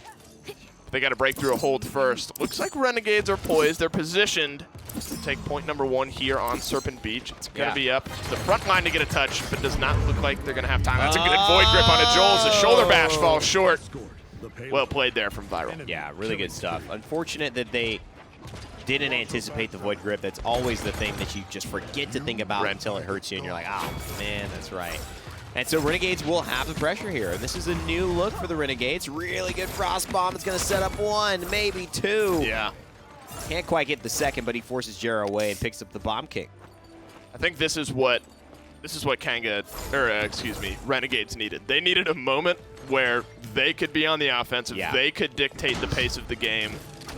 And it would have been one thing if Kanga lost the point but won the ensuing fight and then had a full press on Renegades for the rest of the game. Renegades win the point and win the ensuing fight. So now finally, for the first time in a couple games here, they're dictating the way this game goes. And I think that's probably a breath of fresh air for the guys, where they're not just under immense pressure right now. Hitting some beautiful shots is Invocal. Chronix is going to catch the worst end of that one. Rhino gets 1 to trade things back a little bit. A third dominance came down for Ash. But nothing coming out of it just yet. Just to survive, really. I mean, through time and space is about to pick her up. She hits her head on that little archway, which means she can go up and down faster than usual and stays alive. So it's a good thing for Kanga because they need to stabilize. It results in Ash staying alive. They don't have to use any other ultimates for it, and they get the job done while still losing Rhino on the con here. So Invocal been very impactful on this Maeve. Seems like the dagger's a little bit more deadly in the first 5 minutes of this one. Chronix, watch out. The Dragon trying to burn things away. A very similar lineup this time for Renegades, except it's on Serpent Beach instead of on Bright Marsh. Melting away goes the Dragon. They don't have an answer for it at the moment. Still almost entirely full health right here. He's going to round the corner, catch a couple bombs, but he's going to get a kill in the meantime, and the Dragon's still alive. This one's going to go through for the Renegades. And Evan, they have a very similar lineup to what they had on Bright Marsh. What's working better for them right now? What's working so well for them is the impact this Maeve is having. We talked about the angles. It's just hard to kind of get isolated and separated, use that mobility to your advantage as Maeve. Serpent Beach doesn't have that. High ground is king here, and Maeve having access to it. Or you look at Kanga, no one really does, except maybe the Bomb King. And he's got to use this burst mobility to get there. Maeve can double jump to most spots. She can reset with dashes. You know, she's got 2 of them, and she's got some move speed. Like, there's really a lot of pressure on Invocal to keep playing this way. But if he does, Renegades can win this. No problem. That's where they'll look. 3-3-6. It doesn't really tell the story of the pressure that he's had on this game so far. Shadow 6-0-3. Cleaning it up a lot. Yeah, that's been a lot of it. Invocal, the pressure. The rest of the team, honestly, everyone on Renegades playing a lot better this time around. 5 rezills for Kanga. Trying to do away with some of the CC that the Renegades bring to the table. Top damage goes red here. There's the overpower. That's going to drop Hero out of this fight. Rest of Kanga coming back. The Immortal, though, is going to keep them alive just for a moment. The shout, though, saves Rhino. Moonchopper falls. That's what we saw last time. They took the high ground. Renegades were able to answer back.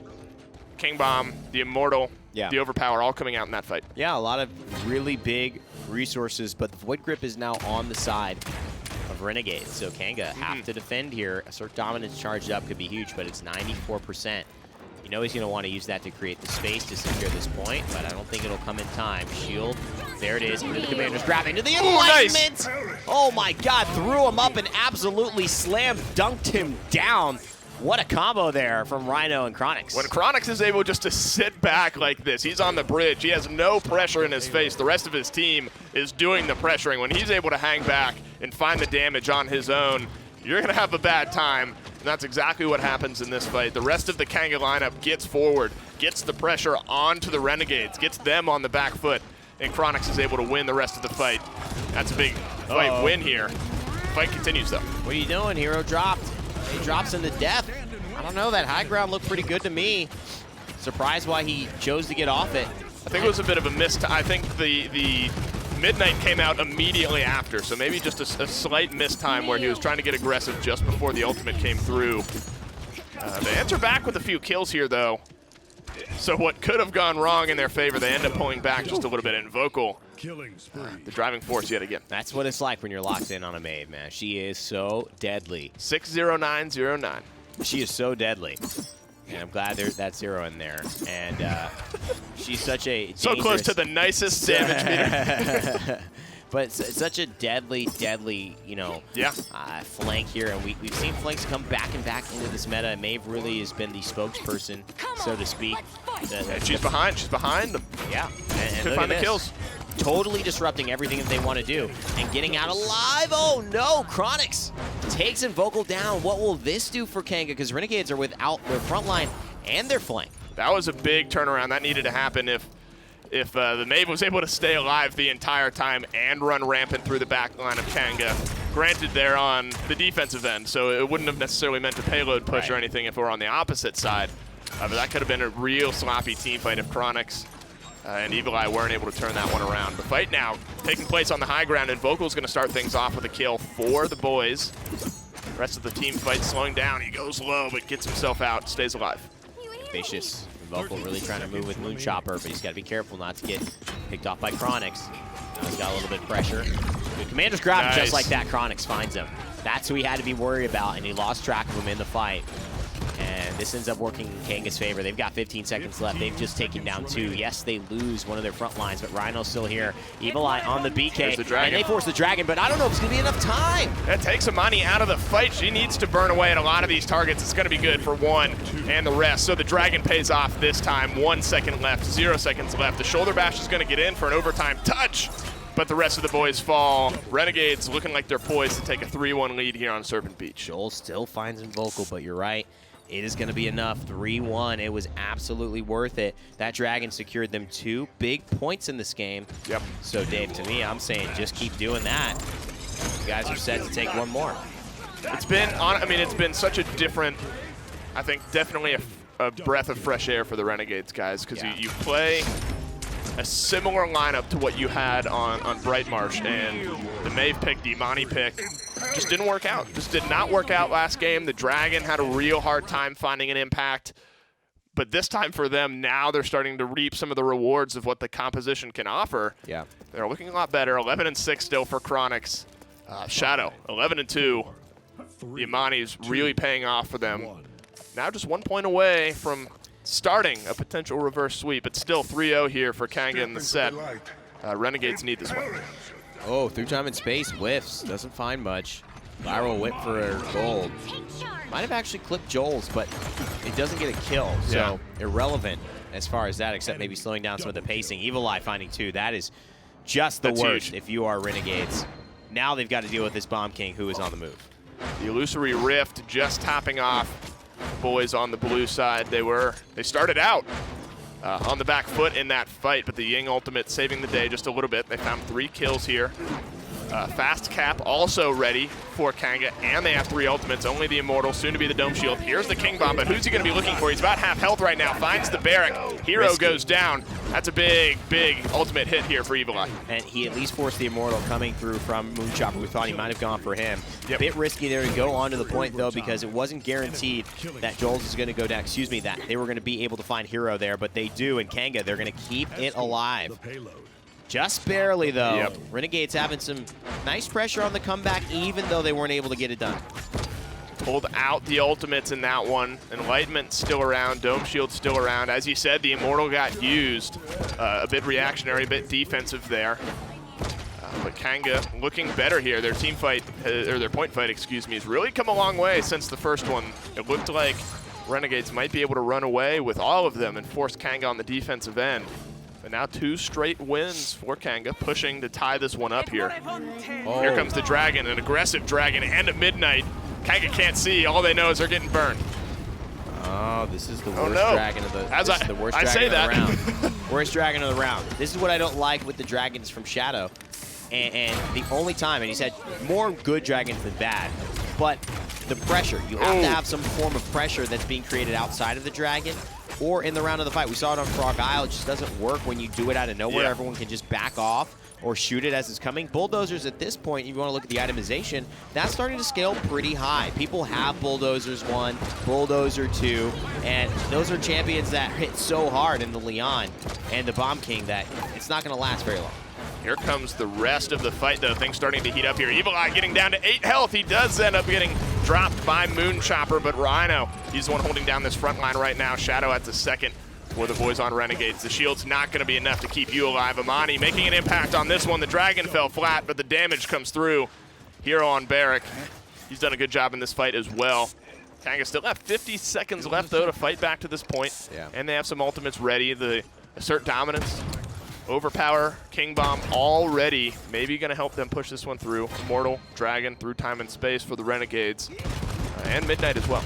Yeah, plenty of opportunity here to tie it up, but Evil Eye not just as much jumping. pressure as well. I mean, they don't have to get it here. It's been They don't, right? a set that's been relatively easy come for them, so no need to push the envelope. If anything, Right. it's Renegades fighting elimination here. I think So, in a way they're probably playing without too much pressure. They realize, I mean, definitely. you never want to let your mind get out of the game, but realizing you're up 3-0, you have some I mean, we saw it in the last set. I mean, a team who's up a huge still could end up falling on the backside, but Kanga have played excellently today. Playing maybe without a little bit of that pressure. And Vocal with a Man. 3, unofficial triple on the Maeve. He's going to stall this one out. Make it 4 now. Could he go for all 5? Moon Chopper, what are you doing? He's cleaning up the kill. That's what he's doing. Him up. He's cleaning him up. They have 5 ultimates now going into this. 4, almost 5 for the boys of Kanga. This will be a pretty contested point fight if I say so myself. And here's just really, not even really looking at the Dragon, trying to get as much damage onto people as for that push, but it didn't end up working out for them. 3-1, or 3-2, excuse me, in the way of Renegades. Jera has done a very good job on the Ying. Yeah. I like that he's been able to kind of at least buy some time. And Vocal has been what feels like hunting him down relentlessly and finding him. But Chronic's 16-8. I mean, he's above the rest as far as his impact. He's so efficient here. It's really a tale between 2 damage dealers. I was going to say, yeah, I mean, it really seems like Chronix and Shadow really slugging things out. And Vocal's had some great fights. I mean, an unofficial quadra, as I say, in that last one. Ultimate's now starting to get popped. Renegades flying through with the Dragon and the Midnight. And that's going to be good for a couple kills as well as through time and space. And Vocal starting to come up big here. Now Shadow's getting aggressive. And that's all she wrote for the boys at Kanga. Renegades with a clean 5 sweep. And they're on the point, potentially winning this one. I mean, you know what? At this point, although you could say Kanga have been playing better, they may deserve to win the set as of now. We thought that about Envy, and then Navi started turning up the heat. And Vocal has absolutely heated things up with his Maeve play. And there's the Assert Dominance by Ash. And here's the King Bomb from Evil Eye. Ultimate starting to answer back for Kanga. He doesn't have a target with it just yet, playing a little bit safe. He ends up getting Moon Chopper anyway, looking for something better. Settles with the guy in front of him here. Now the rest of the aggression can come out. Chronix dashing into Hero. He has to win Big this engagement. boy. The Enlightenment connects, but the Oh. bowling ball keeps him alive, and Vocal's there to save the day. Unfortunate for the guys on the side of Kanga. And now the rest of the Renegades guys can get aggressive. And Vocal, though, he drops Hero. He falls now, Evan. I don't know which way this one's going to go. And Vocal has to keep popping off here. He's the one you need to watch. The Maeve in the back line. The Shadow puts the Dragon up, and then Vocal gets another kill off screen. And Renegades grab the win. It's not over. Not for a while, at least. I don't hear the fat lady singing just yet. Yeah. So it's definitely Yep. not No over wink right now. this time. From No wink Hayes. this time. He's smart, though. He knows how to play this game. He knows He's not when. going to wink on a losing game. That just throws the Disastrous whole... wink. It's a disastrous wink for sure. We talked about this. Kanga, I mean, that was just Renegades playing better. Not necessarily Yeah. Kanga playing Everyone played poorly. well. And they're still 1 game away from taking this set. So the pressure not so much in their court as it is on the side of Renegades. What looked better from the Renegades there for you in Moon game 4? Chopper on the Fernando was very solid. It's not easy to bring that champion in the meta. Didn't see it at all between Envy and Na'Vi, so it's clearly not as prioritized in that set. And what I think is it's a hard matchup against the Khan, which Rhino was clearly very good at. When you throw up that shield as Fernando, you're counting on those few seconds to be able to bridge the gap between your Fireball, your Flame Lance, your Formidable cooldown, or simply just your dash. And the ability to have that counter by Khan meant he had to play very carefully. He did a very good job of that. Did a very good job. Helped his team find win number 1 in this set, but it's still Kanga who are up 3-1. Send it back to the desk. And they look good doing it. Well, at least until the very, very end. That last point fight was very heavily in Renegade's favor. And there were a couple moments that you were highlighting. Just watching Bomb King, you're just like, no, don't go for the Fernando. Like, oh, there's a Genos over there. Like, there were some good bombs, but it just didn't fully, I think, solidify the way Kanga wanted. He kind of did this around that pillar, like chasing Fernando there. And I saw Viral just like peeking his head out from the corner, kind of like watching, like, is that coming my way, or who's that meant for? And so I was like, I don't know. I felt like it is going very deep to have pursued Viral in that situation. Who knows if he would have been able to kind of stay alive and get back out. Genos is it's a tricky guy to track down at times, but again, big performances. And the Renegades used everything at the start of that fight, but the Dragon was still available later on for Shadow. Morale Boost 2, one of the quickest charging ultimates in the game. I think just because of the consistency that you can hit with Amani and then splitting ice. While it's only 350 damage, it's so consistent that you're constantly tacking on more and more ult charge. I'll never forget, before it got nerfed, I built Morale Boost 3, and I think I put the clip on Twitter, but hit a 3-man Frost Bomb and charged the ultimate from 0 to 100 in like 10 seconds flat. Well, that's all you need, or, well, maybe a little bit of Invocal in your life overall. I feel like between the two of them, they did incredibly well. The morale boost on the Amani, having the Dragon up a little more often. But, I mean, 20 killing blows, that came down for him. I mean, if you looked at it, I believe he was 20-10 and some change for his assists, but, like, 20 kills in a game is incredible for a player. He was so small, dude. He came in so big during this last fight. Look at how small this character is. She's like not even as big as like one brick on Serpent. When she's like scooting around corners like a little goblin, she doesn't even come above. Like, look at the baseboard in this room. This character is definitely frustrating for some people because of like how small she is, and how fast she is, and how difficult she can be to land shots on. And when you're as damn good at hitting the daggers as Invocal is, it can be a frustrating experience. Two other things I wanted to note about that game is the Genos going their way. Like we said, you almost smell a flanker coming alongside of Genos. They pair so nicely. When you look at the Prowl heal in combination with the Astral Mark, it's almost like this. It's like doubling it. It's almost the same thing. You just saw his health, whoop, and the numbers just overflowing from the bottom up there. Luminary scales great with the character. Cat Burglar was the style, and we saw a little bit of Street Justice. One Street Justice today, so it seems like Cat Burglar is starting to take over. Yeah. That's not really the biggest talking point with Maeve. I think the biggest talking point with her is just that she's back. She's come through in both the minor league first, now the Premier League, which is usually the opposite way of things going, but also the Rhino switching off of Maeve, or off of Ashe, excuse me, which he's played all day to great effect. They locked both of it in. I gave my reasons as to why I thought Joel would be playing Khan and why Rhino would be playing Ashe. I think they both can do both, but there's a point where you're getting in a rhythm with Ashe, and you're just like, well, why break that? Chronics with the Cassie, 13-1 or something like that. Why break that? It was ridiculous good. Yeah, I was trying to surmise why pick Leon in that situation. Kind of a lot of question marks for Kanga. Well, I mean, I will say the Leon last game still looked really, really good from Chronics.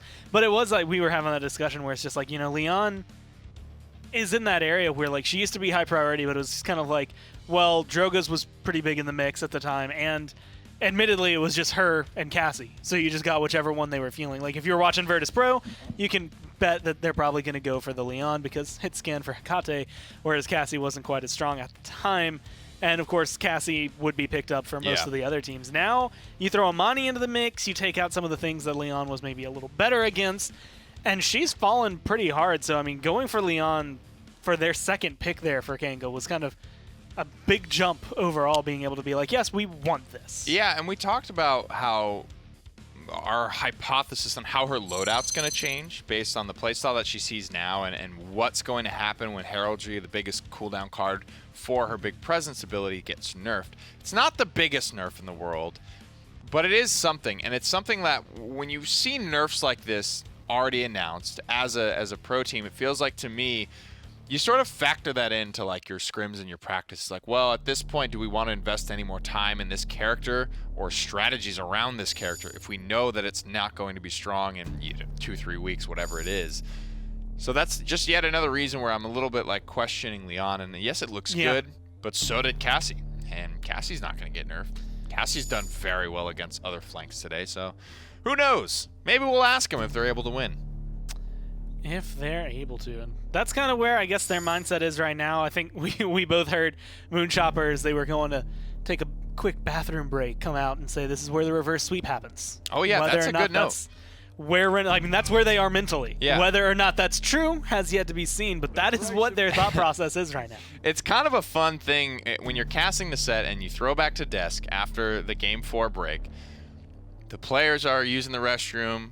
Usually the casters are using the restroom, and there's like this tension in the air of like they're competing against each other, but you're also peeing right next to the dude at the moment.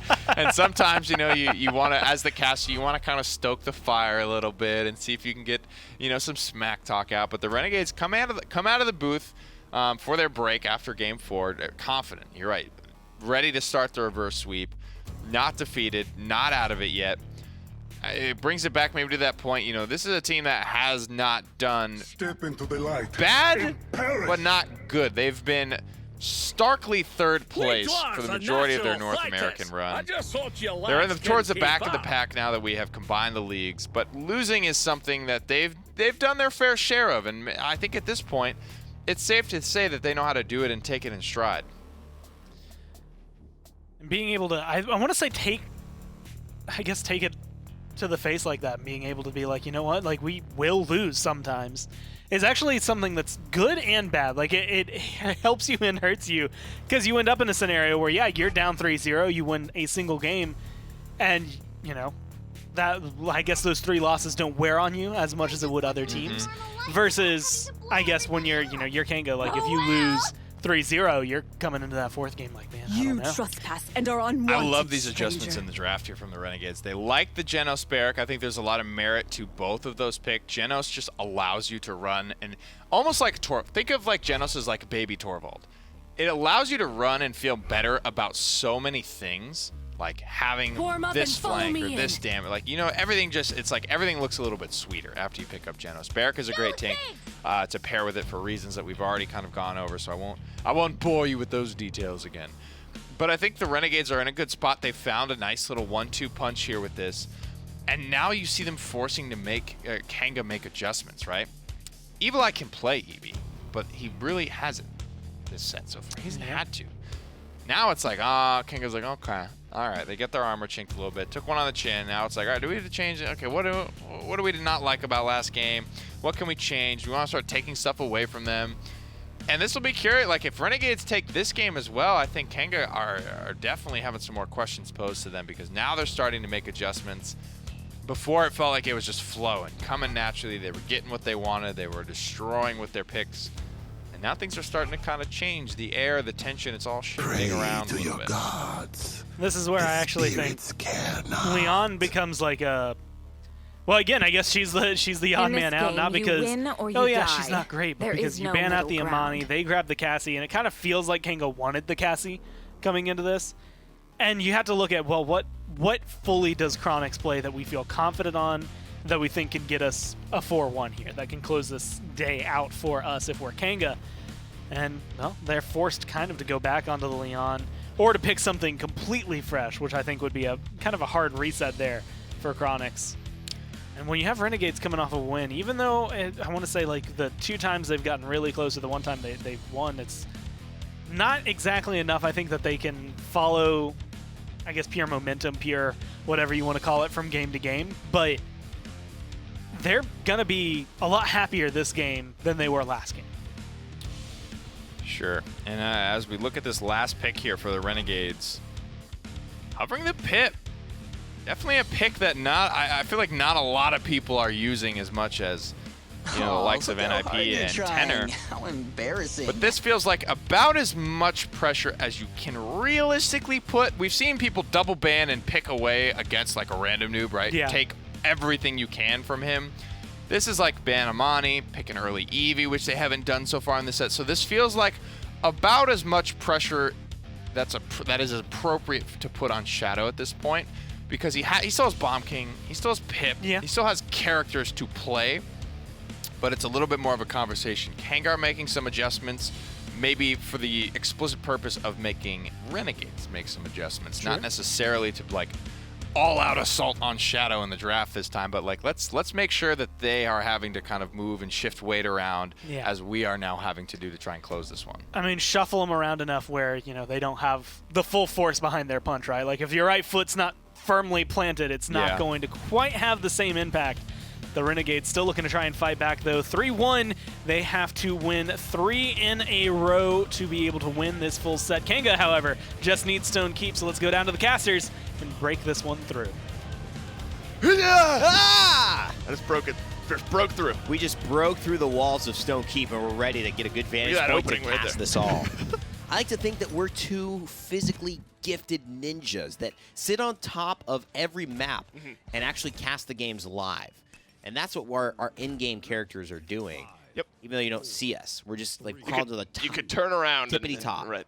We're really only halfway up. We're always just sneaking around. Like, that's how we're casting. The POVs you're seeing are the ones we physically maneuver We are to. sprinting behind the scenes. Yes.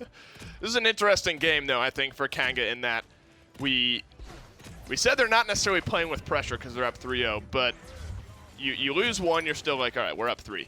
But then the enemy team sneaks another one away from you. If Renegades win here, you say, all right, guys, all right, calm down. We're up 3-2 now, and then they win another one. That's sort of what we saw with the Envy set. Renegades winning the fight right now for the point. Rhino's trying to stay alive, gets a good shout. Hero, though, stunned up. He's going the wrong direction. Can he get cleaned up? He does get cleaned up, but look at this. The Renegades, they're on the point, and they have the pressure here. Evil Eye's going to try to find a little bit of a flank and hits the shot. It's Chronix, though. He's going to clean that one up. The ice block is going to keep him safe for a moment, but Shadow on the Pip. He's still alive.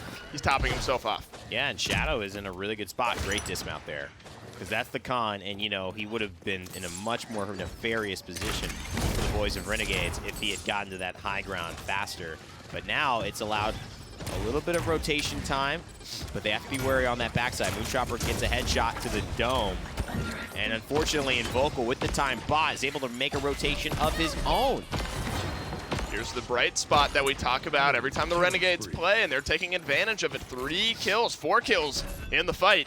72% on the point. I don't think Kanga have enough time to get back to this. They're going to have to try to play some defense here to get a point on the board unless they can scoot through. It's not looking like they're going to be able to. Wow. That's some good, clean fighting there from the Renegades. Kanga not even able to get off any of those ultimates they had just charged. Renegades up 1-0. And this is the benefit of having Shadow on your team, because he is a very good, he's a Pip player. He loves him some Pip. He loves him some Eevee. Loves him some Drogos. This is kind of his wheelhouse. Nice and with shot. the more and more comfort levels that we've seen Pip given in lineups in the PPL, the amount of times we've been able to see him watch and see how he succeeds, it's just given Shadow carte blanche. He's looking good. Renegade's looking great. Take their first deaths of this round. But pairing that with a Genos, I mean, that's been hard for anybody to stop. Genos has been kind of the name that rises to the top of the cream here today, and one of the more contended picks. Moonchopper is going to throw that banner down. That's going to be good for a kill onto Chronix. Rhino also falls here, so a couple good kills from Renegades are going to help them get back to the payload and keep that thing moving forward. Double kill. Now Renegades could make a statement. If this one goes through, Evan, it's 2-0. Yeah. I mean, as I said, I mean, if you're Kanga right now, you're saying to yourself, okay, we're up 3-0. We're in a great spot. 3-1, still in a great spot. 3-2, map-wise, then you start to say, all right, guys. Like, all right, guys, got to get this one. And then, it starts to go. I mean, they still have a good spot here, but the Renegades are now, last game and this game, looking like the team who are in the position to win. And if you're Kanga, you have to allow that every team, especially coming off of a win, is going to start off with some gusto. They've got some good picks. Absolutely. And you got to say, okay, cool, we got to defend. We got to bunker down, try to finish this up. It's not going to be easy. No team gives you wins. No team lets it happen. They're going to try hard. and you're just going to have to put them out of their misery. 40 seconds, though, and Evil Eye is going to go down. So Invocal having a chance to kind of sneak in towards that payload. Battle shot here, and the Evil Mojo, they're going for it. Ooh, Invocal's low, but he gets himself out with just a sliver of health and stays alive, but he has a con at his back. The Commander's grab misses, just a little bit of a sidestep. Oh, no. Dread Serpent's going to buy some space for the guys of Kanga, but they can't find the kills just as of yet. It's only down to a few of them, and health bars are low. Evil Eye comes back into the fight. He finds a kill. He helps find some space for Kanga. Now it's Joel's down there trying to tank up some of that damage. He's doing a good job just playing behind his wall, hugging that corner right there. The shoulder bash is going to come through. Gets canceled out, though. Kanga have held off on the defense. And they do want a full reset, and that's what they're going to be going for here. However, there's a lot of opportunities that could have stopped it. None of them are min-maxed. It's going to put Hero in a bad spot. Shadow has to trade quickly. If he's going to trade it all, gets a good shot. That second one won't matter. Defense successful for Kanga. That kill onto Hero, I mean, ultimately does Renegades in as far as their push goes, but losing your Barrack, of course you have Ash, but the shoulder bash put him just slightly out of position there to contest the payload. But the early pick onto Hero on Barrack was essential there for the Kanga defense. Now they get to reset. They don't use too many of their ultimates, if any, on that defense. So now they have lots of utility going into this team fight. And this is where Kanga will look to get back on the front foot. I kind of mentioned how last game Renegades get a breath of fresh air. They get on the offensive push. Now Kanga are the ones who need a bit of a change of pace here. They need to find some offense for themselves and get back to their winning ways. That's the best they could have hoped for after losing so quickly, to get a defense, stabilization, have another go at it. Rhino's going to take right side, which is where you could probably position best to get somebody off the map. Yep. Power ready. Spots out Shadow here. Joel's on the Inara is just going to plant herself right on that point. Here comes some ultimates. He does get it onto Moonchopper. Through time and space just goes wide. Misreads that one, though. Moonchopper doesn't end up dying. He finally gets cleaned up with some damage. Hero answers back, but Chronix is starting to come alive. He's hanging back in this fight, just firing away. Rhino, excuse me, is going to be the one to find the kill. Joel's, Chronix, all of them adding one into this fight. Renegades lose 4. And Kanga, they're going to get point number 2. And to me, it just feels like consistency. Renegades seem like a team that sometimes just very much panic and do not have the consistency that they need to get results all the time. That's why it's such a crapshoot. And I think Kanga Esports are experiencing that as well. They get the edge. All of a sudden, this is not even a fight. And Kanga are already off to the races here. Not even able to stabilize Renegades. So they have a tough task. Yeah, they could.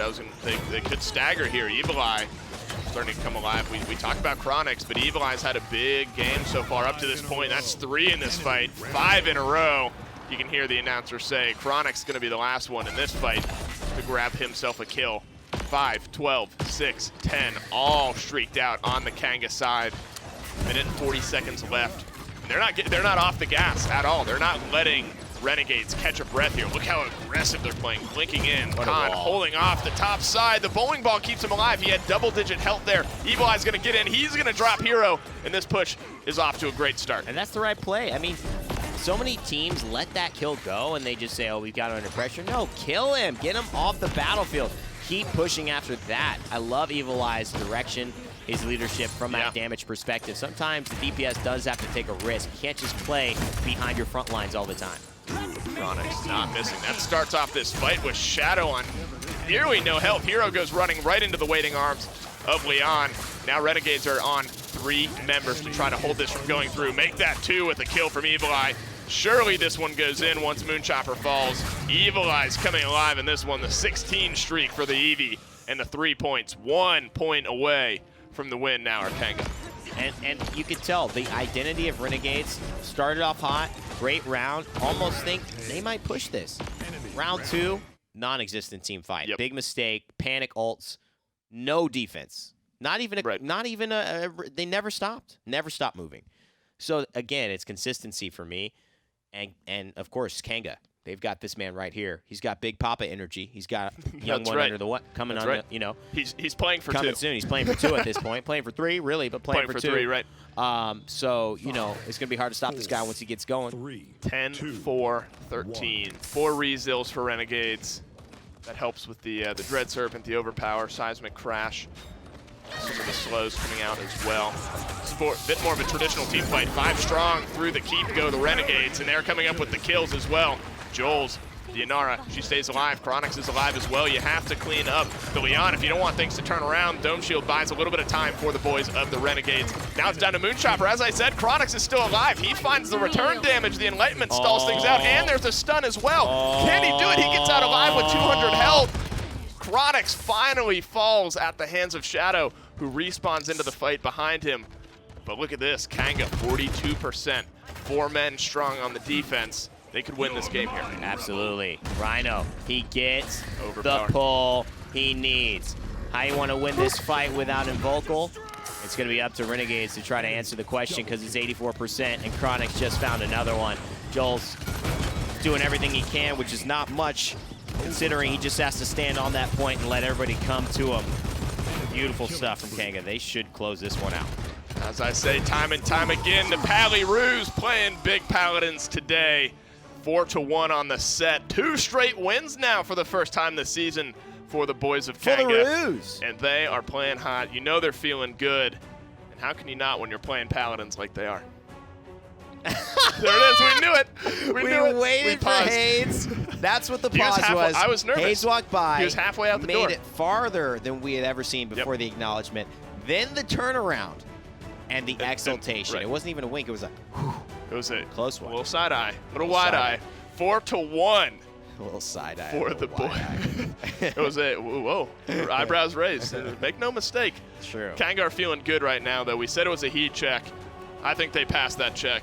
Yeah. Flying colors. I think so too. I think Renegades, they said it in the interview. They said we're still trying to figure out what our identity is as a team. And to me, it feels like that just echoes throughout their play. Great players, great moments, but the consistent factor of where do we fall back to when the going gets tough? Who are we?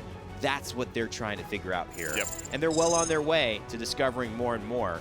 But Kanga feel like they're off to the races. Definitely. And now definitely starting to get towards the end of that race as they look better and better each week. And they got a tough matchup tomorrow. They have some big challenges ahead of them, but they're looking really, really good. Let's send it back to the desk to wrap the day.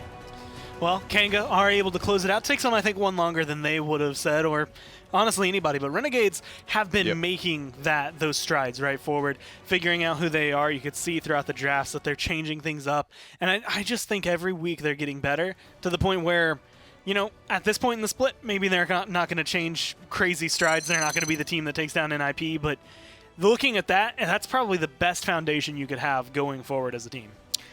Certainly, and definitely we've had our pop-off moments from just about everybody in this set. First set and second set at this point, but here for Kanga, Evil Eye was certainly rock solid on his Eevee. Chronix consistent as always. Great moment there, I think, at the end from Joel and Chronix as the Enlightenment comes out, as the Seismic Crash Stun hits. Joel body blocks for Chronix, almost bails him out. But that little type of team synergy, those little things, those are the types of plays that you need to make this year. This is the most competitive the PPL has ever been. So I think having that type of team synergy, and this is something obviously NIP have, this is the moment, right as I say it. Wow, it's almost like we have a professional replay guy back there. That's an incredible moment, and that's like what I'm saying is like, NIP, I made this comment I think last week of like, they feel like they play every, you know, a part of Leon's kit could be a part of what Khan is looking to do in this fight, but he needs Leon to be there to do this. He'd do A, so he could do B, so C could be done by the heat. You know, all that type of thing needs to fall into place so that the whole can become a greater than the sum of the parts, essentially. When these guys are all working together, they can accomplish more than any one of these little champion kits could individually. And they're feeling good about it. Steak dinners all around. The Kanga ritual can commence once more. I mean, just watching those clips kind of buries Killer. one thought The blue steel. into my mind. And that is that Chronix is damn good at aiming. Like, it's just watching, like, you get that a little with Cassie, but, like, watching the Leon just, like, flick is just, nothing more pure, right, than just seeing the aim come through. So, I mean, again, a lot of members on Kanga that have been looking clean. Now they kind of clean themselves up as well. It was 2-4, I believe, coming into today. They get to put another win on that list and kind of keep themselves moving forward. We've got a tough one tomorrow, though. Got to keep the winning ways rolling for sure. And that's a big note that you make because it is a role swap for Chronix. And he's played a little bit of DPS in the past, but this is a very mechanical matchup. Going up against Invocal and Shadow, that's not an easy thing to do, but he looked great. Well, I feel like, one of these players at least has never been able to escape an interview. It's going to be Jera and Joel's that we have sitting down from Kanga to just get their thoughts after that set.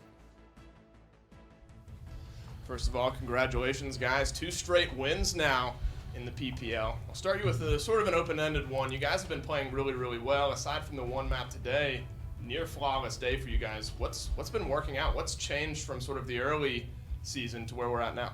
We got practice in. Yeah, just being able to practice every day in the gaming house, just going hard on scrims just makes the biggest difference, really. So I want to talk about tomorrow's matchup with Envy and get your guys' thoughts about that. How do you guys feel that you have been prepared over the last few weeks to face a team of a very high caliber again and to kind of test your stuff that you've been working on behind the scenes? I mean, facing a team like Envy always shows how far you're actually improving, because scrims are just scrims, and if you do well in an official game against Envy, it shows a lot more than what you do in scrims. Talk to me a little bit about the Maeve pick. We've seen her come through a little bit over the past couple of days. What are your thoughts on her and why we're seeing a little bit more of a resurgence? I just think Maeve's just really good at punishing the tanks. Yeah, I think just overall good pick, and just being able to punish tanks is the main thing, I think. You guys remind me of when you say something funny in class, but you know you're not supposed to laugh, so you're kind of giggling inside.